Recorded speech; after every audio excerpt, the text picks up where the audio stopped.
ನರೇಂದ್ರ ಮೋದಿ ಅವರು 3ನೇ ಬಾರಿಗೆ ಪ್ರಧಾನಿಯಾಗಿ ಪ್ರಮಾಣ ವಚನ ಸ್ವೀಕರಿಸಿದರು. ಅವರೊಂದಿಗೆ ರಾಜನಾಥ್ ಸಿಂಗ್, ಅಮಿತ್ ಶಾ, ಜೆಪಿ ನಡ್ಡಾ, ಶಿವರಾಜ್ ಸಿಂಗ್ ಚೌಹಾಣ್ ಮತ್ತು ನಿರ್ಮಲಾ ಸೀತಾರಾಮನ್ ಕೂಡ ಹೊಸ ಸರ್ಕಾರದಲ್ಲಿ ಸಂಪುಟ ಸಚಿವರಾಗಿ ಪ್ರಮಾಣ ವಚನ ಸ್ವೀಕರಿಸಿದ್ದಾರೆ. ರಾಷ್ಟ್ರಪತಿ ಭವನದಲ್ಲಿ 9,000ಕ್ಕೂ ಹೆಚ್ಚು ಅತಿಥಿಗಳೊಂದಿಗೆ ಮೋದಿ ಮತ್ತು ಅವರ ಮಂತ್ರಿಮಂಡಲದ ನೂತನ ಸಚಿವರು ಅಧಿಕಾರವನ್ನು ಸ್ವೀಕಾರ ಮಾಡಿದರು. ಒಟ್ಟು 66 ಸಚಿವರು ಪ್ರಮಾಣ ವಚನ ಸ್ವೀಕರಿಸಿದರು. ईश्वर की शपथ लेता हूं कि मैं विधि द्वारा स्थापित तथा मैं भय या पक्षपात, अनुराग या द्वेष के बिना सभी प्रकार के लोगों के प्रति संविधान मंत्री के रूप में अपने कर्तव्य के सम्यक निर्वहन के लिए ऐसा करना अपेक्षित हो, मैं प्रत्यक्ष अथवा अप्रत्यक्ष रूप से Nirmala Sitaraman do swear in the name of God. ಪ್ರಮಾಣ ವಚನ ಸಮಾರಂಭದಲ್ಲಿ ಬಾಂಗ್ಲಾದೇಶದ ಪ್ರಧಾನಿ ಶೇಖ್ ಹಸೀನಾ, ಮಾಲ್ಡೀವ್ಸ್ ಅಧ್ಯಕ್ಷ ಮೊಹಮ್ಮದ್ ಮುಯಿಜು ಮತ್ತು ಇತರರು ಸೇರಿದಂತೆ ಭಾರತದ ನೆರೆಹೊರೆ ಮತ್ತು ಹಿಂದೂ ಮಹಾಸಾಗರ ಪ್ರದೇಶದ ಹಲವಾರು ಗಣ್ಯರು ಈ ಒಂದು ಸಮಾರಂಭದಲ್ಲಿ ಭಾಗವಹಿಸಿದರು. ಕಾಂಗ್ರೆಸ್ ಅಧ್ಯಕ್ಷ ಮಲ್ಲಿಕಾರ್ಜುನ ಖರ್ಗೆ ಸಮಾರಂಭದಲ್ಲಿ ಪಾಲ್ಗೊಂಡಿದ್ದರು. ಕೇಂದ್ರ ಸಂಪುಟದಲ್ಲಿ ಕರ್ನಾಟಕಕ್ಕೆ 5 ಸಚಿವ ಸ್ಥಾನ ಸಿಕ್ಕಿರೋದು ಖಾತರಿಯಾಗಿದೆ. ರಾಜ್ಯದಲ್ಲಿ ಬಿಜೆಪಿ ಜೊತೆಗೆ ಮೈತ್ರಿ ಮಾಡಿಕೊಂಡಿದ್ದ ಮಂಡ್ಯ ಸಂಸದ ಜೆಡಿಎಸ್ನ ಎಚ್ ಡಿ ಕುಮಾರಸ್ವಾಮಿ ಇಂದು ನಡೆದಂತಹ ಸಮಾರಂಭದಲ್ಲಿ ಸಚಿವರಾಗಿ ಪ್ರಮಾಣ ವಚನ ಸ್ವೀಕರಿಸಿದರು. Aradanahalli Deve Gowda Kumaraswamy do swear in the name of God that I will not directly or indirectly communicate or reveal to any person or persons any matter which shall be brought under my consideration or shall become known to me as a minister for the Union, except as may be required for the due discharge of my duties as such minister. Tumakuru ಸಂಸದ V Somanna, Bengaluru ಉತ್ತರ ಸಂಸದೆ ಶೋಭಾ ಕರಂದ್ಲಾಜೆ, ಕರ್ನಾಟಕದಿಂದ ರಾಜ್ಯಸಭೆಗೆ ಆಯ್ಕೆಯಾದಂತಹ ವಿತ್ತ ಸಚಿವೆ ನಿರ್ಮಲಾ ಸೀತಾರಾಮನ್, ಹುಬ್ಬಳ್ಳಿ ಧಾರವಾಡ ಸಂಸದ ಪ್ರಹ್ಲಾದ್ ಜೋಶಿ ಇಂದು ಸಚಿವರಾಗಿ ಪ್ರಮಾಣ ವಚನ ಸ್ವೀಕರಿಸಿದರು. ಡಾಕ್ಟರ್ ಬೆಸಗರಳ್ಳಿ ರಾಮಣ್ಣ ಪ್ರತಿಷ್ಠಾನ ಏರ್ಪಡಿಸಿದ್ದ 2023ನೇ ಸಾಲಿನ ಡಾಕ್ಟರ್ ಬೆಸಗರಳ್ಳಿ ರಾಮಣ್ಣ ಕಥಾ ಸಂಕಲನ ಪ್ರಶಸ್ತಿ ಪ್ರದಾನ ಹಾಗೂ ಒರೆಗಲ್ಲು ಕೃತಿ ಬಿಡುಗಡೆ ಸಮಾರಂಭ ಮಂಡ್ಯದ ಡಾಕ್ಟರ್ ಬಿಆರ್ ಅಂಬೇಡ್ಕರ್ ಭವನದಲ್ಲಿ ನಡೆಯಿತು. ಕಾರ್ಯಕ್ರಮವನ್ನು ಗಣ್ಯರು ದೀಪ ಬೆಳಗೋದ್ರ ಮೂಲಕ ಚಾಲನೆ ನೀಡಿ ಒರೆಗಲ್ಲು ಕೃತಿ ಬಿಡುಗಡೆಗೊಳಿಸಿದರು.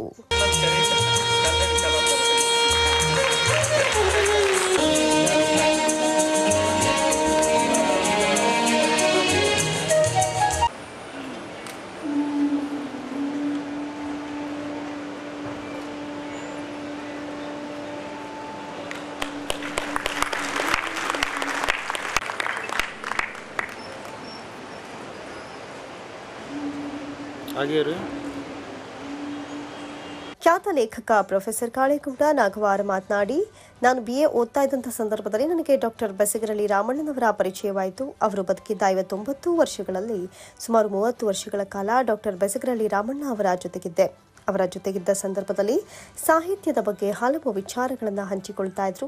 ಗಾಂಧಿ, ಲೋಹಿಯಾ, ಅಂಬೇಡ್ಕರ್ ಅವರನ್ನ ಓದಿಕೊಂಡ ರಾಜಕಾರಣಿಗಳು ಎಂದಿಗೂ ತಪ್ಪು ಮಾಡಬಾರದು ಎಂಬುದು ಅವರ ನಿಲುವಾಗಿತ್ತು. ತಮಗೆ ಅನಿಸಿದ್ದನ್ನ ಅಂಜದೆ ಹೇಳುವ ಧೈರ್ಯ ಅವರಲ್ಲಿತ್ತು. ಹಳ್ಳಿಗಾಡಿನ ಜನರು ಮುಗ್ಧರು. ಅವರ ಬದುಕು ಭಾವನೆಗಳನ್ನ ತಮ್ಮ ಬರವಣಿಗೆಯಲ್ಲಿ ಸಮರ್ಥವಾಗಿ ಕಟ್ಟಿಕೊಟ್ಟರು ಎಂದರು. ರಾಮಣ್ಣ ಇವರೆಲ್ಲ ಟೆಕ್ನಿಕಲ್ ಸಬ್ಜೆಕ್ಟ್ ಅನ್ನ ಓದೋರು ಸಾಹಿತ್ಯದ ಹುಚ್ಚಿಗೆ ಬಂದ್ಬಿಟ್ರೆ, ನಾವು ಸಾಹಿತ್ಯದ ಹುಚ್ಚಿನವರು ಒಂದು ಹಿಸ್ಟ್ರಿ, ಸೋಸಿಯಾಲಜಿ, ಲಿಟ್ರೇಚರು ಇದನ್ನ ತುಂಬ ಓದಿರ್ತೀವಿ. ಯಾವಾಗ ಒಂದು ಎಕ್ಸಾಮ್ ಆದರೂ ನಾವು ಬರೀಬೋದು. ಟೆಕ್ನಿಕಲ್ ಸಬ್ಜೆಕ್ಟ್ ಆ ಥರ ಆಗಲ್ಲ. ಟೆಕ್ನಿಕಲ್ ಸಬ್ಜೆಕ್ಟ್ ಟೆಕ್ನಿಕಲ್ಲಾಗೇ ಬರೀಬೇಕದು. ಕೆಮಿಸ್ಟ್ರಿ, ಮ್ಯಾಥಮೆಟಿಕ್ಸು ಮತ್ತು ಇಂಜಿನಿಯರಿಂಗು ಮತ್ತು ಮೆಡಿಕಲ್ ಸೈನ್ಸು ಅಲ್ಲಿ ಏನು ಉತ್ತರ ಇರಬೇಕು ಅದೇ ಇರಬೇಕು. ಅದನ್ನು ಆಯ್ಕೆ ಮಾಡಿಕೊಂಡದ್ರಿಂದ ಸ್ವಲ್ಪ ತಡ ಆಯಿತು. ಅವರು ತಡ ಆದಾಗ ಅನೇಕರಿಗೆ ಅದು ಗೊತ್ತಿದೆ. ಅವರು ಓದುವಾಗಲೇ ಮದುವೆ ಆದರು, ಮನೆಯಲ್ಲಿ ತೊಂದರೆಗಳಿದ್ವು, ಅವ್ರ ಅಣ್ಣ ತೀರ್ಕೊಂಡಿದ್ರು. ಅದರ ನಡುವೆನೂ ಕೂಡ ಇವರು ಎಷ್ಟು ಕ್ರಿಯೇಟಿವ್ ಆಗಿದ್ದರು ಅಂದರೆ ಆಶ್ಚರ್ಯ. 10 ವರ್ಷದ ಇದೆಲ್ಲ ಇಲ್ಲಿ ನಮ್ಮ ಖ್ಯಾತನಹಳ್ಳಿ ರಾಮಣ್ಣ ನಾವೆಲ್ಲ BA ಓದುವಾಗಲೇ ನಮಗೆ ಆತ್ಮೀಯರಾದರು. ಇನ್ನು ಡಾಕ್ಟರ್ ಬೆಸಗರಳ್ಳಿ ರಾಮಣ್ಣ ಅವರ ಪುತ್ರ ಕೇಂದ್ರ ವಲಯ IGP ಡಾಕ್ಟರ್ ರವಿಕಾಂತೇಗೌಡ ಮಾತನಾಡಿ, ನಮ್ಮ ತಂದೆ ರಾಮಣ್ಣನವರು ಪ್ರಜಾಪ್ರಭುತ್ವದ ಮೌಲ್ಯಗಳಿಗೆ ಅನುಗುಣವಾಗಿ ಸಮಾಜದ ನಿರ್ಮಾಣವಾಗಬೇಕೆನ್ನುವಂತಹ ಕನಸನ್ನು ಕಂಡಿದ್ರು. ಆಗ ಕಲೆ, ಸಾಹಿತ್ಯ, ಸಿನಿಮಾ, ನೃತ್ಯ ಮುಂತಾದ ಸೃಜನಶೀಲ ಕಲೆಗಳಿಗೆ ಮೌಲ್ಯ ಬರುತ್ತೆ ಅಂತ ಭಾವಿಸಿದ್ರು. ಈ ಹಿನ್ನೆಲೆಯಲ್ಲಿ 2007ರಲ್ಲಿ ಡಾಕ್ಟರ್ ಬೆಸಗರಳ್ಳಿ ರಾಮಣ್ಣ ಪ್ರತಿಷ್ಠಾನ ಅಧಿಕೃತವಾಗಿ ಆರಂಭವಾಯಿತು.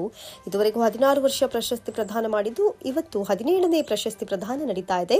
ಇದರಲ್ಲಿ ಸುಮಾರು 5 ಮಂದಿ ಮಹಿಳೆಯರಿಗೂ ಕೂಡ ಪ್ರಶಸ್ತಿ ನೀಡಿ ಗೌರವಿಸಲಾಗಿದೆ ಎಂದರು. ಅವರಿಗೆ ಒಂದು ಕನಸಿತ್ತು. ಆ ಕನಸೇನಂತ ಹೇಳಿದ್ರೆ, ಈ ಸಮಾಜ ಯಾವತ್ತು ಸಮಾನತೆಯ ಮೇಲೆ ಕಟ್ಟಲ್ಪಡ್ತದೋ, ಪ್ರಜಾಪ್ರಭುತ್ವದ ಮೌಲ್ಯಗಳಿಗೆ ಅನುಗುಣವಾಗಿ ನಾವೆಲ್ಲರೂ ಸೇರಿ ನಮ್ಮೆಲ್ಲರ ಒಳಿತಿಗೆ ನಾವು ಬದುಕುವುದಕ್ಕೆ ಸಾಧ್ಯವಾಗ್ತದೋ ಅಂಥ ಒಂದು ಸಮಾಜದ ನಿರ್ಮಾಣ ಆದಾಗ ಎಲ್ಲ ಸೃಜನಶೀಲ ಕ್ರಿಯೆಗಳಿಗೆ, ಅದು ಕಾವ್ಯ ಇರಬಹುದು, ಸಿನಿಮಾ ಇರಬಹುದು, ನಾಟಕ ಇರಬಹುದು, ಅಥವಾ ಪ್ರತಿನಿತ್ಯ ದುಡಿತಕ್ಕಂತಹ ನಮ್ಮ ರೈತ ಆತನ ಸೃಜನಶೀಲ ಕ್ರಿಯೆ ಇರಬಹುದು, ಅದಕ್ಕೆಲ್ಲಕ್ಕೂ ಒಂದು ಮೌಲ್ಯ, ಒಂದು ಬೆಲೆ ಬರ್ತದೆ ಅಂತೇಳಿ ಭಾವಿಸಿದರು. ಅವರ ನೆನಪಿನಲ್ಲಿ ನಾವು ತೀರಿ ಹೋದ ನಂತರ ಏನಾದರೂ ಕಾರ್ಯಕ್ರಮಗಳನ್ನು ಮಾಡಬೇಕು ಅಂತ ಅನ್ಕೊಳ್ತಾ ಇರತಕ್ಕಂಥ ಸಂದರ್ಭದಲ್ಲಿ ಅವರು ಏನು ಯಾವ ಮೌಲ್ಯಗಳಿಗೆ ಬದುಕಬೇಕು ಅಂತಿದ್ರು, ಬದುಕ್ತಾ ಇದ್ರು, ಈ ಪ್ರತಿಷ್ಠಾನದ ಆಲೋಚನೆಯನ್ನು ಮಾಡಿದ್ವಿ. ಪ್ರತಿಷ್ಠಾನ 2007ರಿಂದ ಅಧಿಕೃತವಾಗಿ ಈ ರೀತಿಯ ಕಾರ್ಯಕ್ರಮಗಳನ್ನು ಉದ್ಘಾಟನೆಗೊಂಡು ನಡೆಸ್ತಾ ಬರ್ತಾ ಇದೆ. ಇದಕ್ಕಿಂತ ಮುಂಚೆ ಈ ಕಾರ್ಯಕ್ರಮವನ್ನು, ಅದರಲ್ಲೂ ಕಥಾ ಪ್ರಶಸ್ತಿಯನ್ನು ಮೊದಲು ನಾವೆಲ್ಲರೂ ಕೃತಜ್ಞತೆಯಿಂದ ನೀಡಬೇಕು. ಯುವ ಬರಹಗಾರರ ಬಳಗ ಮಂಡ್ಯ ಇವರು 2005ರಲ್ಲಿ ನೀಡುವುದಕ್ಕೆ ಪ್ರಾರಂಭ ಮಾಡಿದರು. 2007ರಿಂದ ಪ್ರತಿಷ್ಠಾನ ಈ ಪ್ರಶಸ್ತಿಗಳನ್ನು ನೀಡ್ತಾ ಬಂದಿದೆ. ಇದು ನಾವು 16 ವರ್ಷಗಳ ಪ್ರಶಸ್ತಿಗಳನ್ನು ನಾವು ನೀಡಿದ್ದೇವೆ. 16 ವರ್ಷಗಳಲ್ಲಿ ಪ್ರಶಸ್ತಿಗಳನ್ನು ನೀಡಿದ್ದೇವೆ. ಈ ವರ್ಷ ಇದು 17ನೇ ಪ್ರಶಸ್ತಿ. ಭಾಳ ಹೆಮ್ಮೆ ಅನ್ನಿಸ್ತದೆ ನನಗೆ. 16 ಜನರಲ್ಲಿ ನಮ್ಮ ಯಾರು ಪ್ರಶಸ್ತಿಯನ್ನು ಪಡೆದರೋ ಅವರೆಲ್ಲರೂ ಬಹಳ ಮುಖ್ಯ ಕಥೆಗಾರರಾಗಿ ಕನ್ನಡ ಸಾಹಿತ್ಯ ಲೋಕದಲ್ಲಿ ಹೊರಹೊಮ್ಮಿದ್ದಾರೆ. ಅವರಲ್ಲಿ 5 ಜನ ಮಹಿಳೆಯರು. ರಾಮಣ್ಣನವ್ರಿಗೊಂದು ಕನಸಿತ್ತು, ಯಾವತ್ತೂ ಎಲ್ಲ ಕಡೆ ಮಹಿಳೆಗೆ ಸಮಾನವಾದ ಆದ್ಯತೆ ಸಿಗ್ತದೋ ಅವತ್ತು ಸಮಾಜದ ಕನಸನ್ನು ನಾವೆಲ್ಲರೂ ಈಡೇರಿಸ್ಕೊಳ್ಬೋದು. ಈ ದೇಶದ ಅಥವಾ ಇಡೀ ಪ್ರಪಂಚದ ಅತ್ಯಂತ ತುಡಿತಕ್ಕೊಳಗಾದವರಲ್ಲಿ ಮಹಿಳೆಯರೇ ಮೊದಲಿಗರು ಅನ್ನುವ ಅವರ ಒಂದು ನಂಬಿಕೆ ಮತ್ತು ಅವರು ಬಿಡುಗಡೆ ಆಗದೆ ಹೋದರೆ, ಅವರು ನಮ್ಮ ಜೊತೆ ಸಮಾನವಾಗಿ ನಿಲ್ಲದೆ ಹೋದರೆ ಈ ಸಮಾಜದ ಕನಸನ್ನು ಕಟ್ಟೋದಕ್ಕೆ ಆಗೋದಿಲ್ಲ ಅನ್ನುವ ದೃಢವಾದ ನಂಬಿಕೆ ಇತ್ತು ಅವರಿಗೆ. ಈ ಹಿನ್ನೆಲೆ ಒಳಗಡೆ ನನಗೆ ಹೆಮ್ಮೆ ಅನ್ನಿಸ್ತದೆ. ಈ 16 ಪ್ರಶಸ್ತಿಗಳಲ್ಲಿ 5 ಪ್ರಶಸ್ತಿಗಳನ್ನು ಈವರೆಗೆ ನಾವು ಈ ವೇದಿಕೆಯ ಮೇಲೆ ಮಹಿಳೆಯರು ವಿಜೇತರಾಗಿದ್ದಾರೆ, ಅವರಿಗೆ ಪ್ರಶಸ್ತಿಯನ್ನು ಪ್ರದಾನ ಮಾಡಿದ್ದಾರೆ. ಡಾಕ್ಟರ್ ಬೆಸಗರಳ್ಳಿ ರಾಮಣ್ಣ ಪ್ರಶಸ್ತಿ ವಿಜೇತ ಸಾಹಿತಿ ಸ್ವಾಮಿ ಪೊಲ್ಲಾಚಿ ಮಾತನಾಡಿ, ಹಳ್ಳಿಗಾಡಿನಿಂದ ಬಂದ ನನ್ನನ್ನು ಗುರುತಿಸಿ ರಾಮಣ್ಣ ಪ್ರತಿಷ್ಠಾನ ಪ್ರಶಸ್ತಿ ನೀಡಿರುವುದು ತುಂಬಾ ಸಂತೋಷ ತಂದಿದೆ. ನನ್ನ ಕೃತಿಗಳಲ್ಲಿ ಕೂಡ ಬೆಸಗರಳ್ಳಿ ರಾಮಣ್ಣನವರ ಗ್ರಾಮೀಣ ಸೊಗಡು ಇದೆ ಎಂದರು. ವ್ಯವಸ್ಥೆಯ ಮಾತುಗಳನ್ನು ಆಡಿದ್ರು. ಆ ಥರ ಎಲ್ಲ ಮಾತಾಡಿದಾಗ ನಮಗೆ ಭಾಳ ಮುಜುಗರ ಅನಿಸುತ್ತೆ. ಅಲ್ಲಿ ಮುದುಡು ಕುತ್ಕೊಳ್ಳೋವಂಥ ಸ್ಥಿತಿ ಆಗುತ್ತೆ. ಎಷ್ಟು ಅರ್ಹನೋ ಅದಕ್ಕೆ ನನಗೆ ಗೊತ್ತಿಲ್ಲ. ಭಾಳ ಹಿಂಸೆ ಅಂತ ಅನಿಸುತ್ತೆ. ಆದರೆ ಎಲ್ಲೋ ಒಂದು ಕಡೆ ಹಳ್ಳಿಗಾಡಿಂದ ಬಂದಂತಹ ನನ್ನಂಥವನನ್ನು, ನನ್ನ ಕೃತಿಯನ್ನು ಗುರುತಿಸಿ ಇಂತಹ ಒಂದು ಅದ್ಧೂರಿ ಸುಂದರ ಕಾರ್ಯಕ್ರಮದಲ್ಲಿ ಒಂದು ಪ್ರಶಸ್ತಿಯನ್ನು ಕೊಡ್ತಾ ಇರೋದನ್ನೆಲ್ಲ ನೆನೆಸ್ಕೊಂಡಾಗ ಒಳಗೊಳಗೇನೆ ಸಹಜವಾಗಿ ಸಂತೋಷ ಆಗುತ್ತೆ. ಖ್ಯಾತ ವಿಮರ್ಶಕಿ ಸುನಂದಮ್ಮ ಅವರು ಪ್ರಶಸ್ತಿ ವಿಜೇತ ಕೃತಿ ಪೊಲ್ಲಾಚಿ ಸ್ವಾಮಿ ಅವರ ದಾರಿ ತಪ್ಪಿಸುವ ಗಿಡ ಕೃತಿ ಬಗ್ಗೆ ಮಾತನಾಡಿದರು. ನನಗೆ ತುಂಬ ಖುಷಿಯಾಗಿದೆ. ಮತ್ತು ಯುವ ಬರಹಗಾರರು ಇಂಥ ಕಥೆಗಳನ್ನು ಬರೆಯೋದ್ರ ಮೂಲಕ ನಮ್ಮ ಏನು ಮೌಲ್ಯಗಳನ್ನು ಹೆಚ್ಚೆಚ್ಚು ಮೌಲ್ಯೀಕರಿಸ್ತಾ ಇದ್ದಾರಂತೆ. ಬರೀ ಮೌಲ್ಯ ಇದ್ದು ಬಿಟ್ಟರೆ ಆಗಲ್ಲ, ಅದನ್ನು ಮೌಲ್ಯೀಕರಿಸುವಂಥ ಬದುಕನ್ನು ಅಥವಾ ಸಾಹಿತ್ಯವನ್ನು ರೂಪಿಸಬೇಕಾದಂಥ ಒಂದು ಜವಾಬ್ದಾರಿಯನ್ನು ಯುವಕರು ಹೊರಬೇಕಾಗಿದೆ. ಅದೇ ಥರ ನನಗೆ ಆ ಪರ್ಷಿಯನ್ ಕ್ಯಾಟ್ ಕಥೆ ಓದಿದಾಗ ನಾನೇ ಹೌದು, ನಾವೆಲ್ಲರೂ ನೋಡ್ತಿರ್ತೀವಿ, ನಮ್ಮ ಪೆಟ್ ಅನಿಮಲ್ಸ್ನ ನೋಡ್ತಾ ಸಾಕ್ತಾ ಇರೋವಾಗ ಅದಕ್ಕೆ ಎಷ್ಟೆಷ್ಟು ಲಕ್ಷಾಂತರ ರೂಪಾಯಿಗಳನ್ನು ಖರ್ಚು ಮಾಡ್ತಿರ್ತೀವಿ. ಆದರೆ ಆ ಪೆಟ್ ಅನಿಮಲನ್ನು ನೋಡ್ಕೊಳ್ಳೋಕ್ಕಿರುವ ಒಬ್ಬ ಕೆಲಸದ ಮನುಷ್ಯನನ್ನು ನಾವೆಷ್ಟು ಕೀಳಾಗಿ ನೋಡ್ತೀವಿ ಅಂದರೆ ಆ ಪ್ರಾಣಿಗಿಂತ ಕೀಳಾಗಿ ನೋಡುವಂಥ ಪ್ರವೃತ್ತಿ ನಮ್ಮೊಳಗಡೆ ಇದೆಯಲ್ಲ, ಆ ಪ್ರವೃತ್ತಿಯನ್ನು ಪರ್ಷಿಯನ್ ಕ್ಯಾಟ್ ಎಷ್ಟು ಚೆನ್ನಾಗಿ ನಾವು ಚಿತ್ರಿಸಿದ್ದಾರೆ ಅಂದರೆ ಅದನ್ನು ನಾವು ಅದಕ್ಕೆ ನಾನು ಹೇಳಿದ್ದು ಫ್ಯೂಚರ್ ನಮ್ಮ ಕಥೆಗಾರರು, ಯುವ ಕಥೆಗಾರರು ನಿಜವಾಗ್ಲೂ ಕೂಡ ಒಂದು ಜಗತ್ತಿನ ಇವತ್ತಿನ ಅನೇಕ ಸಮಸ್ಯೆಗಳಿಗೆ ಒಂದು ನಮ್ಮೊಳಗಡೆ ತಣ್ಣನೆ ಒಂದು ತಲ್ಲಣವನ್ನು ಹುಟ್ಟಿಸುವಂತಹ, ಬೆರಗುಗೊಳಿಸುವಂಥ ಬರಹಗಳನ್ನು ಇವರು ನೀಡಿದ್ದಾರೆ ಅನ್ನೋದಕ್ಕೆ. ಸಾಂಸ್ಕೃತಿಕ ಚಿಂತಕ ಕೋಟಿಗಾನಹಳ್ಳಿ ರಾಮಯ್ಯ ಬೆಸಗರಳ್ಳಿ ರಾಮಣ್ಣ ಅವರ ಒರೆಗಲ್ಲು ಕೃತಿಯ ಬಗ್ಗೆ ಮಾತನಾಡಿದರು. ಸಮಕಾಲೀನತೆಯೇ ಸೃಜನಶೀಲತೆ, ಅದರ ಹೊರತು ಬೇರೆ ಏನೂ ಇಲ್ಲ. ಒಂದು ಸಮಕಾಲೀನ ಜಗತ್ತಲ್ಲಿ ರಾಮಣ್ಣ ಅವರು ಬರೆದಿರುವಂಥ ಬರಹಗಳ ಜೊತೆಗೆ ಅವರ ಬದುಕಿನ ಜೊತೆಗೆ ಭಾಗಿಯಾಗಿರುವಂಥ ಹಲವರು ನಾವು ಇನ್ನೂ ಇದ್ದೀವಿ. ಸೊ ಹಾಗಾಗಿ ಆವತ್ತಿನ ಸಮಕಾಲೀನತೆಗೂ ಇವತ್ತು ನಮ್ಮ ಕಣ್ಣೆದುರಿಗಿರುವಂಥ ಜಗತ್ತಿಗೂ ತುಂಬಾ ದೂರ ವ್ಯತ್ಯಾಸ ಇದೆ ಅಂತ ನಾನು ಭಾವಿಸ್ಕೊಂಡಿದ್ದೇನೆ. ಜೊತೆಗೆ ನಿಜಕ್ಕೂ ಕೂಡ ಎತ್ತಣ ಮಾಮರ ಎತ್ತಣ ಕೋಗಿಲೆ ಅಂತ ಏನು MD ಪಲ್ಲವಿ ಅವರು ಆಡಿದರು, ಆ ಥರದ ಸ್ಥಿತಿನೇ ಕೂಡ ನನ್ನ ಕಾಡ್ತಾ ಇದೆ ಇವತ್ತು ಅಂತ. ಆತ ಕೋಲಾರದ ಬರುಳು ನೆಲ, ಇತ್ತ ಮಂಡ್ಯದ ಸಮೃದ್ಧಿಯ ಸಿರಿನೆಲ, ಈ ಎರಡು ನೆಲಗಳ ಒಡಲು ಬೆಸಿಗೆಯನ್ನು ಏನೆಂದು ಬಣ್ಣಿಸುವುದು? ಯಾಕೆ ಕಾಲ ನನ್ನ ಒಂದು ಪಾದವನ್ನು ಅಲ್ಲೂ ಇನ್ನೊಂದನ್ನು ಇಲ್ಲೂ ಊರುವಂತೆ ಮಾಡಿದೆ? ನಿಜಕ್ಕೂ ಇದು ಬಿಡಿಸಲಾಗದ ಒಗಟು. ನಮ್ಮ ನೆಲದ ಒಗಟೊಂದಿದೆ ಕೋಲಾರ ನೆಲದಲ್ಲೇ, ಅದು ಗಂಗಮ್ಮ ನೀರಿನಾಗ ಜಡೆ ಎಣಿತಾವಳೆ ಅಂತ ಒಂದು ಒಗಟಿದೆ. ಆ ಒಗಟು ಏನನ್ನು ಹೇಳುತ್ತೆ ಅಂದರೆ ತೆನೆಯ ಬಗ್ಗೆ ಇರುವಂಥ ಒಂದು ಒಗಟಾಗಿದೆ ಅದು. ಈ ಒಗಟಿನ ಬೆನ್ನತ್ತಿ ಸುಮಾರು 20 ವರ್ಷಗಳಿಂದ ಹಲವು ರೀತಿಯ ಹುಡುಕಾಟಗಳಲ್ಲಿ ನಾನು ತೊಡಗಿದ್ದೀನಿ. ನನ್ನ ಮಕ್ಕಳ ನಾಟಕಗಳು ಯಾಕೆ ನೆಲಗುರುತುಗಳ ಒಡಲಾಗಿದೆ ಅನ್ನೋದು ಕೂಡ ನನ್ನನ್ನು ಕಾಡ್ತಾ ಇದೆ. ಯುವ ಸಾಹಿತಿ ಸ್ವಾಮಿ ಪುಲ್ಲಾಚಿಯವರಿಗೆ 25,000 ನಗದು ಬಹುಮಾನದೊಂದಿಗೆ ಪ್ರಶಸ್ತಿ ನೀಡಿ ಗೌರವಿಸಲಾಯಿತು. ಸಮಾರಂಭದಲ್ಲಿ ಡಾಕ್ಟರ್ ಬೆಸಗರಳ್ಳಿ ರಾಮಣ್ಣ, ಪ್ರತಿಷ್ಠಾನದ ಅಧ್ಯಕ್ಷೆ ಸಾಹಿತಿ doctor HR Sujatha, DP Rajamma Ramanna, Besagarahalli Ravi, Rakesh, ಯುವ ಕವಿ ರಾಜೇಂದ್ರ ಪ್ರಸಾದ್ ಮತ್ತಿತರರು ಹಾಜರಿದ್ದರು. ಮಂಡ್ಯ ಶಾಸಕ ಪಿ ರವಿಕುಮಾರ್ ಗೌಡ ಗಣಿಗ ಅವರು ಇವತ್ತು ಮಂಡ್ಯ ನಗರ ಕ್ಷೇತ್ರ ಪ್ರವಾಸ ಮಾಡಿ ಅಭಿವೃದ್ಧಿ ಕಾಮಗಾರಿಗಳಿಗಾಗಿ ಸ್ಥಳ ಪರಿಶೀಲನೆ ನಡೆಸಿದರು. ನಗರದ ಪೇಟೆ ಬೀದಿಯ ಹೊಳಲು ವೃತ್ತದಿಂದ ಹೊಳಲು ಮಾರ್ಗವಾಗಿ ತೆರಳುವ ಪ್ರಯಾಣಿಕರಿಗೆ ಅನುಕೂಲವಾಗಲೆಂದು ಬಸ್ ನಿಲ್ದಾಣ ನಿರ್ಮಾಣಕ್ಕೆ ಅಧಿಕಾರಿಗಳೊಂದಿಗೆ ಸ್ಥಳ ಪರಿಶೀಲನೆ ನಡೆಸಿದರು. ಹಾಗೂ ಕೆರೆಗೋಡು ಕೊಪ್ಪ ಮಾರ್ಗಕ್ಕೆ ತೆರಳುವ ಪ್ರಯಾಣಿಕರ ಅನುಕೂಲಕ್ಕಾಗಿ ಬಸ್ ನಿಲ್ದಾಣ ನಿರ್ಮಾಣಕ್ಕಾಗಿ ಸ್ಥಳ ಪರಿಶೀಲನೆ ನಡೆಸಿದರು.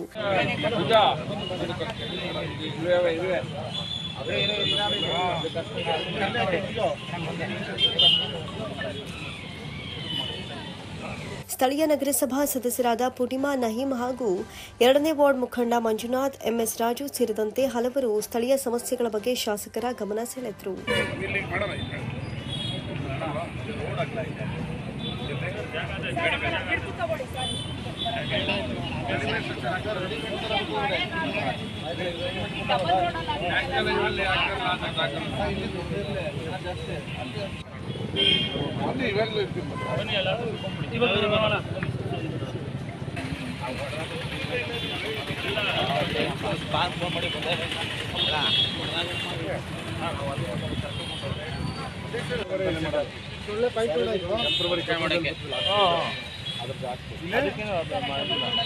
ಈ ರೋಡಲ್ಲಿ ಮಾಡ್ತು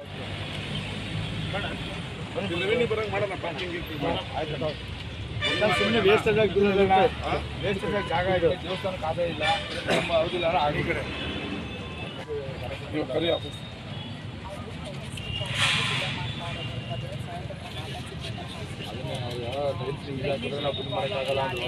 ಬಳಿಕ ಮಾತನಾಡಿದ ಶಾಸಕ ಪಿ ರವಿಕುಮಾರ್ ಗೌಡ ಗಣಿಗ ಅವರು ಸ್ಥಳೀಯ ಪ್ರಯಾಣಿಕರ ಅನುಕೂಲಕ್ಕಾಗಿ ಮತ್ತು ದೂರದ ಊರಿಗೆ ತೆರಳುವ ಪ್ರಯಾಣಿಕರ ಅನುಕೂಲಕ್ಕಾಗಿ ಶಾಸಕರ ನಿಧಿಯಿಂದ 10 ಲಕ್ಷ ವೆಚ್ಚದಲ್ಲಿ ಬಸ್ ನಿಲ್ದಾಣ ಕಾಮಗಾರಿಗಾಗಿ ಸ್ಥಳ ಪರಿಶೀಲನೆ ನಡೆಸಲಾಗ್ತಾ ಇದೆ ಅಂತ ಮಾಹಿತಿ ನೀಡಿದರು. ಇವತ್ತು ಒಳಲು ಸರ್ಕಲಲ್ಲಿ 2 ಕಡೆ ಈ ಸಾರ್ವಜನಿಕರಿಗೆ ತೊಂದರೆ ಆಗ್ತದೆ. ಮಳೆ ಬಿಸಿಲು ಬಂದಾಗ ಬಸ್ಗಾಗಿ ಕಾಯ್ತಾ ಇರ್ತಾರೆ, ಅವ್ರಿಗೆ ತೊಂದರೆ ಆಗ್ತದೆ. ಅಲ್ಲಿ 10 ಲಕ್ಷ ರೂಪಾಯಿಯಲ್ಲಿ ಒಳಲು ಸರ್ಕಲಲ್ಲಿ ರಾಮಮಂಗಲ ಕಡೆ ಹೋಗೋ ಕಡೆ ರಸ್ತೆಯಲ್ಲಿ 10 ಲಕ್ಷ ರೂಪಾಯಿಯಲ್ಲಿ ನನ್ನ ಶಾಸಕರ ಅನುದಾನದಲ್ಲಿ ಒಳ್ಳೆ ಸುಸಜ್ಜಿತವಾದ ಬಸ್ ನಿಲ್ದಾಣ ಮಾಡ್ತಾಯಿದ್ವಿ.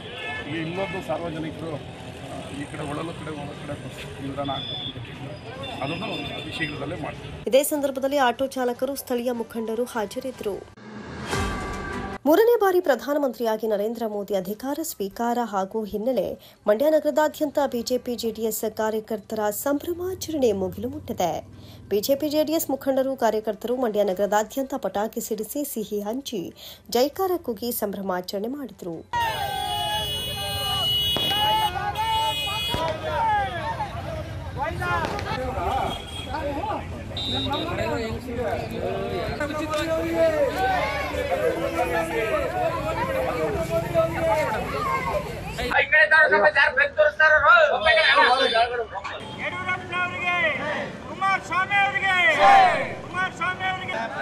ಶ್ರೀರಂಗಪಟ್ಟಣದಲ್ಲಿ ಪಂಜು ಹಿಡಿದು ಮೋದಿ ಎಚ್ಡಿಕೆಗೆ ಜೈಕಾರ ಹಾಕಿದರೆ ಬಸರಾಳು ಗ್ರಾಮದಲ್ಲಿ ಎಲ್ಇಡಿ ಪರದೆಯನ್ನೇ ಅಳವಡಿಸಿ ನೇರ ಪ್ರಸಾರಕ್ಕೆ ಅನುವು ಮಾಡಿಕೊಡಲಾಗಿತ್ತು. ಇನ್ನು ಮಳವಳ್ಳಿ ನಗರದಲ್ಲೂ ಬಿಜೆಪಿ ಕಾರ್ಯಕರ್ತರು ಬೈಕ್ ಜಾಥಾವನ್ನ ನಡೆಸುವ ಮೂಲಕ ಸಂಭ್ರಮಾಚರಣೆ ನಡೆಸಿದರು.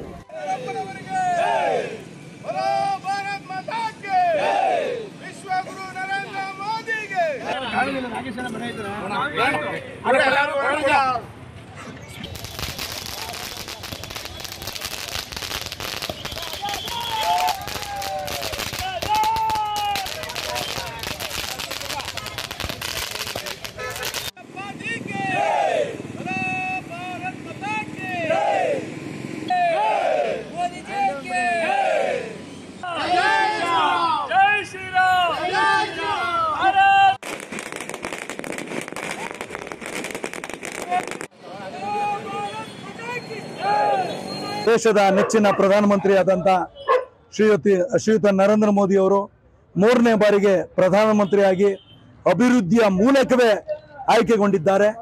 ಯಾವುದೇ ಪುಕ್ಕಟ್ಟೆ ಭಾಗ್ಯಗಳನ್ನು ಕೊಡದೆ ದೇಶದ ಅಭಿವೃದ್ಧಿಯ ಚಿಂತನೆಯನ್ನೇ ಇಟ್ಕೊಂಡು ಸಕಲ 10 ವರ್ಷದಿಂದ ಕೆಲಸ ಮಾಡ್ತಾ ಗುಜರಾತ್ ರಾಜ್ಯವನ್ನು 12 ವರ್ಷಗಳ ಕಾಲ ಮುನ್ನಡೆಸುತ್ತಾ ಸರಿಸುಮಾರು 22 ವರ್ಷದಿಂದ ಸಕ್ರಿಯ ರಾಜಕಾರಣದಲ್ಲಿ 4 ಬಾರಿ ಮುಖ್ಯಮಂತ್ರಿಯಾಗಿ 3ನೇ ಬಾರಿ ಪ್ರಧಾನಮಂತ್ರಿಯಾಗಿ ಇವತ್ತೇನು ನಮ್ಮ ನರೇಂದ್ರ ಮೋದಿ ಜಿಯವರು ಪ್ರಮಾಣ ವಚನ ಸ್ವೀಕಾರ ಮಾಡ್ತಾ ಇದ್ದಾರೆ. ಈ ಒಂದು ಶುಭ ಸಂದರ್ಭದಲ್ಲಿ ನಮ್ಮ ಹಿರಿಯ ಬಿಜೆಪಿ ಮುಖಂಡರ ಜೊತೆ ಮತ್ತೆ ನನ್ನ ಗ್ರಾಹಕ ಬಂಧುಗಳ ಜೊತೆ ಸಿಹಿ ವಿತರಣೆ ಮಾಡುವ ಮೂಲಕ ನಾವು ಸಂಭ್ರಮ ಆಚರಣೆ ಮಾಡ್ತಾ ಇದ್ದೇವೆ. ಇದೇ ಸಂದರ್ಭದಲ್ಲಿ ಅತ್ಯಂತ ದೊಡ್ಡ ಬಹುಮತದಂತಲ್ಲಿ ನಮ್ಮ ಮಾನ್ಯ ಮಾಜಿ ಮುಖ್ಯಮಂತ್ರಿಗಳಾದ ಕುಮಾರಸ್ವಾಮಿ ಅವರು ಗೆದ್ದೋಗಿದ್ದಾರೆ.